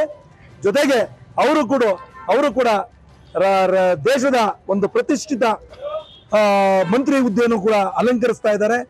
ಈ ಸಂದರ್ಭದಲ್ಲಿ ಕುಮಾರಣ್ಣವರ ಮೇಲೆ ಬಹಳಷ್ಟು ನಿರೀಕ್ಷೆ ಮಂಡ್ಯ ಜಿಲ್ಲಾ ಜನತೆ ಇಟ್ಟಿದೆ. ಅದಕ್ಕೆ ಪೂರಕವಾಗಿ ಕುಮಾರಣ್ಣ ಕೂಡ ಕೆಲಸ ಮಾಡ್ತಾರೆ ಅಂತ ಅತ್ಯಂತ ಆತ್ಮವಿಶ್ವಾಸದಿಂದ ಇವತ್ತು ಸಿಹಿಯನ್ನ ಹಂಚುವುದರ ಮೂಲಕ ನಾವು ಸಂಭ್ರಮಾಚರಣೆಯನ್ನು ಮಾಡ್ತಾ ಇದ್ದೇವೆ. ನರೇಂದ್ರ ಮೋದಿ ಅವರು 10 ವರ್ಷದಲ್ಲಿ ಭಾರತ ದೇಶವನ್ನ ವಿಶ್ವ ಮಾನ್ಯತೆ ತಂದುಕೊಟ್ಟವ್ರೆ. ಮತ್ತೆ 3ನೇ ಬಾರಿ ಪ್ರಧಾನಿ ಆಗ್ತಾ ಇದ್ದಾರೆ. ವಿಶ್ವದಲ್ಲಿ ಅಗ್ರಗಣ್ಯ ರಾಷ್ಟ್ರ ಆಗೋದಕ್ಕೆ, ದೇಶದ ಅಭಿವೃದ್ಧಿಗೆ ಸಂಪೂರ್ಣ ಯಶಸ್ಸಾಗಲಿ ಅನ್ನೋ ಒಂದು ಶುಭವನ್ನು ಹಾರೈಸ್ತಾ, ಅದೇ ಸಂದರ್ಭದಲ್ಲಿ ನಮ್ಮ ಕ್ಷೇತ್ರದಿಂದ ಆಯ್ಕೆಯಾಗಿರುವಂತಹ ರೈತ ನಾಯಕ ಎಚ್.ಡಿ. ಕುಮಾರಸ್ವಾಮಿ ಅವರು ಸಹ ಕೇಂದ್ರದ ಮಂತ್ರಿ ಆಗ್ತಾ ಇದ್ದಾರೆ. ಅವರಿಗೆ ಹಾಗೂ ಈ ನರೇಂದ್ರ ಮೋದಿ ಅವರ ಕ್ಯಾಬಿನೆಟ್ ನಲ್ಲಿರುವಂತ ಎಲ್ರಿಗೂ ಶುಭವನ್ನು ಹಾರೈಸ್ತೀವಿ. ಇದು ನಮ್ಮೆಲ್ಲರ ಬದುಕಿನ ಪ್ರಶ್ನೆ. ನಮ್ಮ ಕುಟುಂಬ, ನಮ್ಮ ಮಕ್ಕಳು, ಮುಂದಿನ ತಲೆಮಾರಿನ ಅಭಿವೃದ್ಧಿಗೆ ನರೇಂದ್ರ ಮೋದಿ ಪ್ರಧಾನಿ ಆಗ್ತಾ ಇರೋದು. ಪ್ರಧಾನಿಗೆ ಶುಭವನ್ನು ಕೊಡ್ತೀವಿ. ಲೋಕಸಭಾ ಚುನಾವಣೆಯಲ್ಲಿ ಕಾಂಗ್ರೆಸ್ ಅಭ್ಯರ್ಥಿ ಸ್ಟಾರ್ ಚಂದ್ರು ಪರಾಭವಗೊಂಡ ನಂತರ ಸೋಷಿಯಲ್ ಮೀಡಿಯಾದಲ್ಲಿ ಅಸಭ್ಯವಾಗಿ ತಮ್ಮ ವಿರುದ್ಧ ತೇಜೋವಧೆ ಮಾಡ್ತಾ ಇರುವವರ ಬಗ್ಗೆ ಶಾಸಕ ಕದಲೂರು ಉದಯ್ ಕಿಡಿಕಾರಿದರು. ಮದ್ದೂರಿನಲ್ಲಿ ತಮ್ಮ ಕಚೇರಿಯಲ್ಲಿ ಮಾತನಾಡಿದ ಶಾಸಕ ಕದಲೂರು ಉದಯ್, ನನ್ನ ವಿರುದ್ಧ ಸಾಮಾಜಿಕ ಜಾಲತಾಣಗಳಲ್ಲಿ ಮಾತನಾಡ್ತಾ ಇರುವವರು ಅವರ ಸ್ವಂತ ತಂದೆಗೆ ಹುಟ್ಟಿದರೆ ನನ್ನ ಮುಂದೆ ಬಂದು ನೇರವಾಗಿ ತೇಜೋವಧೆ ಮಾಡ್ತಾರೆ. ಆದರೆ ಅವರೆಲ್ಲ ಅಡ್ರೆಸ್ ಇಲ್ಲದ ಗಿರಾಕಿಗಳು ಎದುರು ಬರದೆ ಸಾಮಾಜಿಕ ಜಾಲತಾಣದಲ್ಲಿ ತೇಜೋವಧೆ ಮಾಡ್ತಿದ್ದಾರೆ ಅಂತ ವಾಗ್ದಾಳಿ ನಡೆಸಿದರು. ಲೋಕಸಭಾ ಚುನಾವಣೆಯಲ್ಲಿ ಕುಮಾರಸ್ವಾಮಿ ಗೆದ್ದಿದ್ದಾರೆ, ಅವರು ಕಾವೇರಿ ನೀರಿಗಾಗಿ ಕೆಲಸ ಮಾಡಲಿ, ಅದಕ್ಕೆ ನಮ್ಮ ಸಹಕಾರ ಅವರಿಗೆ ನೀಡ್ತೇವೆ. ಕಾಂಗ್ರೆಸ್ ಪಕ್ಷ ಪಂಚ ಗ್ಯಾರಂಟಿ ನೀಡಿದ್ದು ಬಡವರ ಏಳಿಗೆಗಾಗಿ ನಮಗೆ ವೋಟ್ ಹಾಕಲಿ ಅಂತ ಅಲ್ಲ. ಕಾವೇರಿ ನೀರು ಬಿಟ್ಟಿಲ್ಲ ಅಂತ ನಮ್ಮನ್ನ ಪ್ರಶ್ನೆ ಮಾಡ್ತಾ ಇದ್ರು. ಇದೀಗ ಕುಮಾರಸ್ವಾಮಿ ಅವರೇ ಕೇಂದ್ರದಲ್ಲಿ ಸಚಿವರಾಗ್ತಾ ಇದ್ದು ಕಾವೇರಿ ಸಮಸ್ಯೆಯನ್ನ ಶಾಶ್ವತವಾಗಿ ಬಗೆಹರಿಸಲಿ, ನಾವು ಅವರೊಂದಿಗೆ ಕೈ ಜೋಡಿಸ್ತೇವೆ ಎಂದರು. ಆದರೆ ಸಾಮಾಜಿಕ ಜಾಲತಾಣದಲ್ಲಿ ಕಿಡಿಗೇಡಿಗಳು ವಿನಾಕಾರಣ ನಮ್ಮನ್ನ ತೇಜೋವಧೆ ಮಾಡ್ತಾ ಇರೋದು ಸರಿಯಲ್ಲ. ಸ್ವಂತ ತಂದೆಗೆ ಹುಟ್ಟಿದ್ರೆ ನೇರವಾಗಿ ಮಾತನಾಡಬೇಕು. ಅಡ್ರೆಸ್ ಇಲ್ಲದವರ ತೇಜೋವಧೆಗೆ ನಾನು ತಲೆ ಕೆಡಿಸ್ಕೊಳ್ಳೋದಿಲ್ಲ. ನಮ್ಮ ಬಗ್ಗೆ ಗೊತ್ತಿಲ್ಲದೆ ಎಲ್ಲೋ ಕುಳಿತು ಸೋಷಿಯಲ್ ಮೀಡಿಯಾದಲ್ಲಿ ಕಮೆಂಟ್ ಮಾಡೋರು ಕ್ರಾಸ್ ಬ್ರೀಡ್ಗಳ ವಿರುದ್ಧ ನಮ್ಮ ಕಾರ್ಯಕರ್ತರು ದೂರು ನೀಡಿದ್ದಾರೆ ಅಂತ ಕಿಡಿಕಾರಿದ್ರು. ಲೋಕಸಭಾ ಚುನಾವಣೆಯಲ್ಲಿ ಕಾಂಗ್ರೆಸ್ ಪಕ್ಷದ ಕಾರ್ಯಕರ್ತರು, ಮುಖಂಡರು ಎಲ್ಲರೂ ಕೂಡ ಪ್ರಾಮಾಣಿಕವಾಗಿ ಚುನಾವಣೆಯನ್ನು ಮಾಡಿದ್ದಾರೆ. ಅವರೆಲ್ಲರಿಗೂ ಮೊದಲನೇದಾಗಿ ಧನ್ಯವಾದ. ಜೊತೆಗೆ ಕಾಂಗ್ರೆಸ್ ಪಕ್ಷಕ್ಕೆ ಮತವನ್ನು ಹಾಕ್ತಂಥ ಎಲ್ರಿಗೂ ಕೂಡ ನಾನು ಈ ಸಂದರ್ಭದಲ್ಲಿ ಕೃತಜ್ಞತೆಯನ್ನು ಸಲ್ಲಿಸ್ತೇನೆ. ಜೊತೆಗೆ ಜನ ತೀರ್ಮಾನ, ಅವರ ನಿಲುವು, ನಾವು ಅದನ್ನು ಗೌರವಿಸ್ತೇವೆ. ಜನರು ನಮ್ಮನ್ನು ಕೂಡ ಗೆಲ್ಲಿಸಿದ್ದಾರೆ. ನಮ್ಮನ್ನು ಗೆಲ್ಲಿಸಿದಾಗ ನಾವು ಖುಷಿ ಪಟ್ಟಿದ್ದು. ಸೊ ಇವತ್ತು ಅವರ ನಿರ್ಧಾರ ಬದಲಾವಣೆಯಾಗಿ ಬೇರೆ ನಮ್ಮ ಪಕ್ಷದ ವಿರುದ್ಧ ಮತ ಚಲಿಸಿ ನಾವು ಅದನ್ನು ಗೌರವಿಸ್ತೀವಿ. ಮುಂದೆ ಚುನಾವಣೆಗಳು ಬರ್ತವೆ, ನೋಡೋಣ. ಹಿಂದೇನೂ ಕೂಡ 2018ರಲ್ಲಿ ಇದೇ ರೀತಿ ಫಲಿತಾಂಶ ಬಂದಿತ್ತು ಮಂಡ್ಯ ಜಿಲ್ಲೆಯಲ್ಲಿ. ಮತ್ತು ಹಳೆ ಮೈಸೂರು ಭಾಗದಲ್ಲಿ ಸಂಪೂರ್ಣವಾಗಿ ಒಂದು ಅಲೆ ಬಂದಿತ್ತು. ಒಕ್ಕಲಿಗರು ಒಂದು ಸೈಡ್ ಆಗಿದ್ರು, ಅದ್ರ ಜೊತೆಗೆ ಈ ಸಾರಿ ಮೋದಿ ಲಿಂಗಾಯತರು ಎಲ್ಲರೂ ಕೂಡ ಒಂದು ಒಗ್ಗಟ್ಟಾದರು, ಎರಡು ಪಕ್ಷ ಒಗ್ಗಟ್ಟಾದರು. ಸೊ ಇವತ್ತು ಜನ ಅವ್ರಿಗೆ ಆಶೀರ್ವಾದ ಮಾಡಿದ್ದಾರೆ, ಒಳ್ಳೆಯದಾಗಲಿ ಅವ್ರಿಗೆ. ಇವತ್ತು ಭಾಳಷ್ಟು ಜನ ನಮ್ಮ ರೈತರು ನಾವೇನೋ ಕಾವೇರಿ ನೀರು ಕೊಡಿಸಿಲ್ಲ, ಕಾವೇರಿ ಸಮಸ್ಯೆ ಏನು ಅಂತ ದೂರನ್ನು ಹೇಳ್ತಿದ್ರು. ಈಗ ಕುಮಾರಸ್ವಾಮಿ ಅವ್ರನ್ನ ಗೆಲ್ಲಿಸಿದ್ದಾರೆ, ಅವರು ಕೇಂದ್ರಕ್ಕೆ ಹೋಗ್ತಿದ್ದಾರೆ. ಆದಷ್ಟು ಬೇಗ ಅವರು ನಮ್ಮ ಕಾವೇರಿ ಸಮಸ್ಯೆಯನ್ನು ಪರಿಹಾರ ಮಾಡಲಿ. ರಾಜ್ಯದಲ್ಲಿ ನಮಗೆ ಮ್ಯಾಂಡೇಟನ್ನು ಕೊಟ್ಟಿದ್ದಾರೆ. ಅಭಿವೃದ್ಧಿ ಕಾರ್ಯಗಳು ನಾವೇನು ಮಾಡಬೇಕು, ನಮ್ಮ ಸರ್ಕಾರ ಏನು ಮಾಡಬೇಕು, ನಾವು ಪ್ರಾಮಾಣಿಕವಾಗಿ ನಾವು ಮಾಡ್ತೀವಿ. ಚುನಾವಣೆ ಯಾವನೋ ಸಾಮಾಜಿಕ ತಾಣದಲ್ಲಿ ಹಾಕ್ಬಿಟ್ಟು ನಾನೇನೋ ಮಾಡಿಬಿಟ್ಟೆ ಅನ್ನುವಂಥದ್ದೆಲ್ಲ ಸುಳ್ಳು. ಜನ ಇವತ್ತು ತೀರ್ಮಾನ ಮಾಡಿದ್ದಾರೆ, ಜನರ ತೀರ್ಮಾನ ನಾವು ಗೌರವಿಸ್ತಾ ಇದ್ದೀವಿ. ಅವ್ರು ಗೆದ್ದಿದ್ದಾರೆ, ಅವ್ರಿಗೆ ಒಳ್ಳೆಯದಾಗಲಿ, ಅವ್ರು ಒಳ್ಳೆ ಕೆಲಸ ಮಾಡಲಿ. ನಾನು ಹೇಳಿದಾಗ ಕಾವೇರಿಯಿಂದ ಸಮಸ್ಯೆನ ಅವ್ರು ಬಗೆಹರಿಸಲಿ. ನಮ್ಮದು ಸಂಪೂರ್ಣವಾದ ಅದಕ್ಕೆ ಬೆಂಬಲ ಇದೆ ಆ ವಿಚಾರದಲ್ಲಿ. ಈ ತೇಜವಧೆ ಮಾಡೋರು ಏನು ಗೊತ್ತಾ, ಅಡ್ರೆಸ್ ಇಲ್ಲದೆ ಇರುವಂಥವ್ರು. ಯಾವನು ಕೂಡ ಅವ್ನ ಫೋನ್ ನಂಬರ್ ಕೊಟ್ಟೋ ಅಥವಾ ಒಂದು ಕಡೆ ಬಂದು ಅಧಿಕೃತವಾಗಿ ಅವನೇನೋ ತೇಜವಧೆ ಮಾಡೋದೋ, ನಮ್ಮ ಬಗ್ಗೆ ಅಪಪ್ರಚಾರ ಮಾಡೋದು ನೇರವಾಗಿ ಮಾಡಲಿ.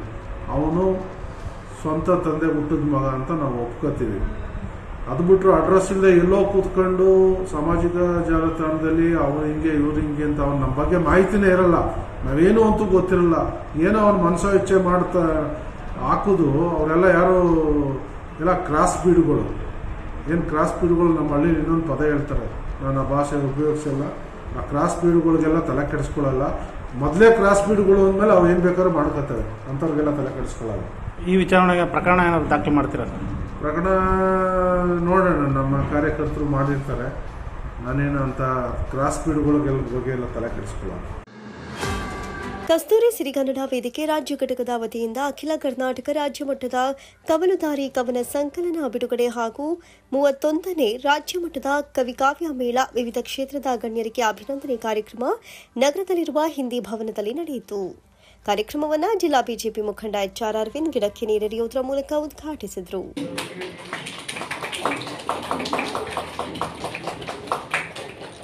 ನಂತರ ಮಾತನಾಡಿದ ಅವರು, ಇಂದಿನ ಆಧುನಿಕ ಸಾಹಿತ್ಯ ಕ್ಷೇತ್ರದಲ್ಲಿ ಉತ್ತಮ ಸಾಹಿತಿಗಳು ಹೊರಬರಬೇಕಾಗಿದೆ.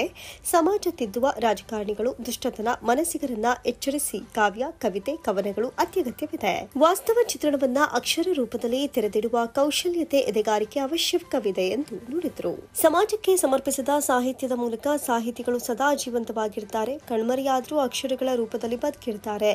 ಇಂತಹ ಸಾಹಿತಿಗಳು ಸದಾ ನಮ್ಮನ್ನ ಕಾಡುತ್ತಾರೆ ಅಂತ ತಿಳಿಸಿದರು. ಸಾಹಿತ್ಯಕ್ಕೆ ಸಾವಿಲ್ಲ.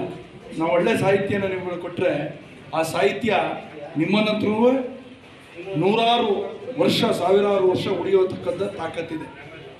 ಏಕೆಂದರೆ ಹಲವಾರು ಕವಿಗಳನ್ನ, ಸಾವಿರಾರು ವರ್ಷದ ಕವಿಗಳನ್ನ ಇವತ್ತು ಕೂಡ ನಾನು ನೆನಪು ಮಾಡ್ಕೊತೀವಿ ಅಂದರೆ ಅವ್ರು ಕೊಟ್ಟಿರುವಂಥ ಸಾಹಿತ್ಯಕ್ಕೆ ಉತ್ತಮವಾದ ಸಾಹಿತ್ಯವನ್ನು ಸಮಾಜಕ್ಕೆ ಕೊಟ್ಟಿದ್ದಾರೆ. ಅದು ಪಠ್ಯದ ರೂಪದಲ್ಲಿ ಕೂಡ ನಮಗೆ ಇಂದಿಯೂ ಕೂಡ ಲಭ್ಯವಾಗ್ತಾ ಇದೆ. 10 ಸಾಹಿತ್ಯಗಳನ್ನು ಬರೆಯುವುದರ ಬದಲು ಸಮಾಜಕ್ಕೆ ಬೇಕಾದಂಥ ಉತ್ತಮ ಸಾಹಿತ್ಯಗಳನ್ನು, ಸಮಾಜವನ್ನು ತಿದ್ದುವಂಥ ಸಾಹಿತ್ಯವನ್ನು ಕೊಡುವುದು ನಿಮ್ಮೆಲ್ಲರ ಹೊಣೆಗಾರಿಕೆ. ಯಾಕಂದರೆ ನಿಮ್ಮ ಬುದ್ಧಿ ಹೇಳುವಷ್ಟು ದೊಡ್ಡ ವ್ಯಕ್ತಿತ್ವ ನಮ್ಮದಲ್ಲ. ಉತ್ತಮ ಸಾಹಿತಿಗಳನ್ನ ಸಮಾಜದಲ್ಲಿ ಏನಂತ ಕರೀತಾರೆ, ಬುದ್ಧಿಜೀವಿಗಳು ಅಂತ ಕರೀತಾರೆ. ಅಂತ ಬುದ್ಧಿಜೀವಿಗಳಿಗೆ ಬುದ್ಧಿ ಹೇಳುವಷ್ಟು ದೊಡ್ಡವರು ನಾವಲ್ಲ. ನಾ ಏನು ರಿಕ್ವೆಸ್ಟ್ ಅಂತಂದರೆ, ಸಮಾಜಕ್ಕೆ ಬೇಕಾದಂಥ ಇವತ್ತಿನ ಯುವ ಪೀಳಿಗೆಗೆ, ಅದರಲ್ಲೂ ಕೂಡ ಯುವ ಪೀಳಿಗೆನೇ ಸಮಾಜವನ್ನು, ಇಡೀ ದೇಶವನ್ನು ಎತ್ತಿಡುವಂಥ ಕೆಲಸ ಮಾಡಬೇಕಿದೆ. ಅಂಥ ಯುವಕರಿಗೆ ತಿದ್ದುವಂಥ, ಮಾರ್ಗದರ್ಶನವಾಗುವಂಥ ಸಾಹಿತ್ಯಗಳು ಅದು ಹೆಂಗಿರ್ಬೇಕಂದ್ರೆ, ನಿಮ್ಮ ಸಾಹಿತ್ಯ ಅನ್ಯತಾ ಭಾವಿಸ್ಬೇಡ್ರಿ, ಮುಂದಿನ ದಿನಗಳಲ್ಲಿ ಪಠ್ಯ ಪುಸ್ತಕನೂ ಕೂಡ ಆಗಬೇಕು. ಅಂಥ ಉತ್ತಮವಾದ ಸಾಹಿತ್ಯ ನಿಮ್ಮಿಂದ ಹೊರಹೊಮ್ಮಲಿ. ಇಂಥ ಕಾರ್ಯಕ್ರಮವನ್ನು ಏನು ಸಾಮಾನ್ಯ ಅಲ್ಲ, ಪುತ್ತೂರು ಭಾಳ ಸಾಹಿತ್ಯ ಆಸಕ್ತಿ ಇರುವಂಥ ವ್ಯಕ್ತಿತ್ವ ಅವ್ರಿಗೆ. ಇವತ್ತಿಂದ ನಾನು ಪುತ್ತೂರು ಹೆಚ್ಚು ಕಮ್ಮಿ ಒಂದು 5-6 ವರ್ಷದ ಒಡನಾಟ. ನಿರಂತರ ಸಮಾಜಮುಖಿ ಕೆಲಸವನ್ನು ಮಾಡ್ತಾ ಇರ್ತಾರೆ. ಹೆಚ್ಚು ಸಾಹಿತ್ಯಕ್ಕೆ ಒತ್ತು ಕೊಟ್ಟು ಕೆಲಸವನ್ನು ಮಾಡ್ತಾ ಇದ್ದಾರೆ. ಇದೇ ಸಂದರ್ಭದಲ್ಲಿ ರಾಜ್ಯ ಮಟ್ಟದ ಕವಲುದಾರಿ ಕವನ ಸಂಕಲನ ಬಿಡುಗಡೆ ಮಾಡಿ ಹಾಗೂ 31ನೇ ರಾಜ್ಯ ಮಟ್ಟದ ಕವಿ ಕಾವ್ಯ ಮೇಳದಲ್ಲಿ ವಿವಿಧ ಕ್ಷೇತ್ರದ ಗಣ್ಯರಿಗೆ ಅಭಿನಂದನೆಯನ್ನ ಸಲ್ಲಿಸಲಾಯಿತು ಮತ್ತು ಕವಿಗಳು ಕವನ ಕವಿತೆಗಳನ್ನು ವಾಚಿಸಿದರು.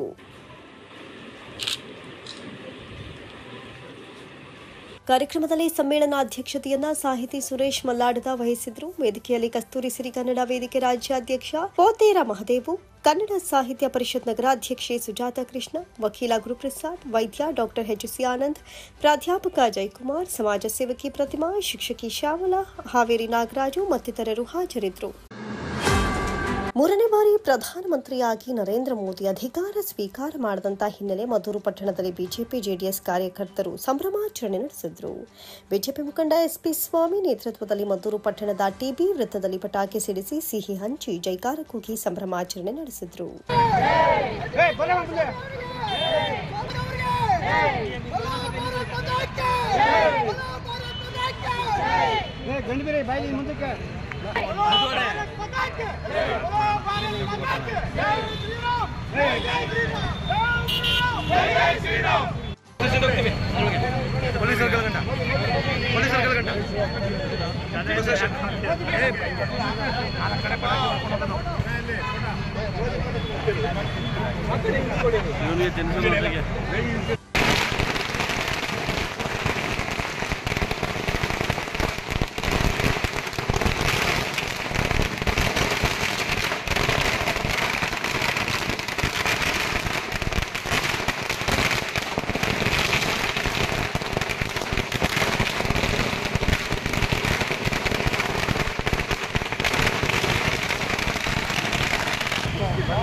ಬಿಜೆಪಿ ಮುಖಂಡ ಎಸ್ಪಿ ಸ್ವಾಮಿ ಮಾತನಾಡಿ, ಮುಂದಿನ ಸ್ಥಳೀಯ ಸಂಸ್ಥೆಯ ಚುನಾವಣೆಯಲ್ಲೂ ಕೂಡ ಮೈತ್ರಿ ಮುಂದುವರಿಸಿ ಅಂತ ವರಿಷ್ಠರು ತಿಳಿಸಿದ್ದಾರೆ.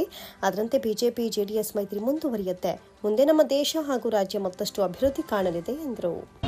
ನಮ್ಮ ಜಿಲ್ಲೆಯ ಮಾಜಿ ಮುಖ್ಯಮಂತ್ರಿಗಳು ಈ ಸಾಲಿ ಅತಿ ಹೆಚ್ಚು ಬಹುಮತದಿಂದ ನಮ್ಮ ಜಿಲ್ಲೆಯ ಲೋಕಸಭಾ ಸದಸ್ಯರಾಗಿ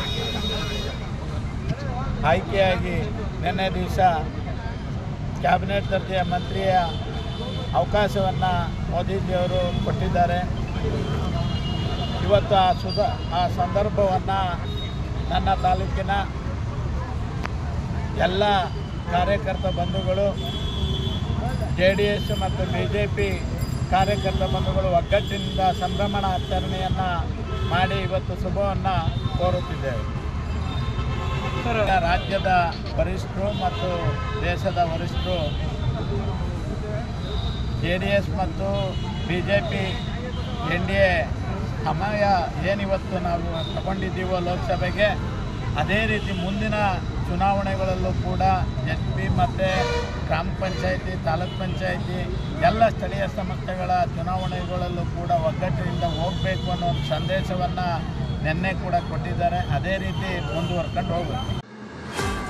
ಎನ್ಡಿಎ ಅಭ್ಯರ್ಥಿಯಾಗಿ ದಕ್ಷಿಣ ಶಿಕ್ಷಕರ ಕ್ಷೇತ್ರದಿಂದ ಭರ್ಜರಿ ಗೆಲುವನ್ನು ಸಾಧಿಸಿದಂತಹ ಕೆ ವಿವೇಕಾನಂದ ಅವರಿಗೆ ಇವತ್ತು ಭಾರತೀಯ ಜನತಾ ಪಾರ್ಟಿ ಮೈಸೂರು ನಗರ ಹಾಗೂ ಗ್ರಾಮಾಂತರ ಅಧ್ಯಕ್ಷರು ಹಾಗೂ ಕಾರ್ಯಕರ್ತರು ನಗರ ಬಿಜೆಪಿ ಕಚೇರಿಯಲ್ಲಿ ಅಭಿನಂದನಾ ಸಮಾರಂಭ ಏರ್ಪಡಿಸಿ ಕೆ ವಿವೇಕಾನಂದ ಅವರನ್ನು ಸನ್ಮಾನಿಸಲಾಯಿತು.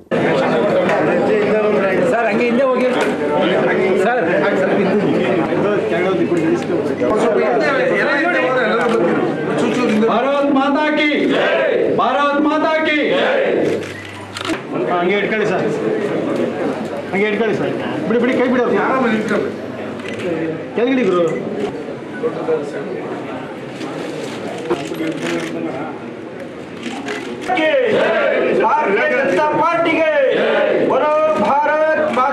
ಬಿಜೆಪಿ ಜಿಲ್ಲಾ ನಗರ ಅಧ್ಯಕ್ಷ ಎಲ್ ನಾಗೇಂದ್ರ ಕೆ ವಿವೇಕಾನಂದ ಅವರಿಗೆ ಅಭಿನಂದನೆಯನ್ನು ಸಲ್ಲಿಸಿದರು.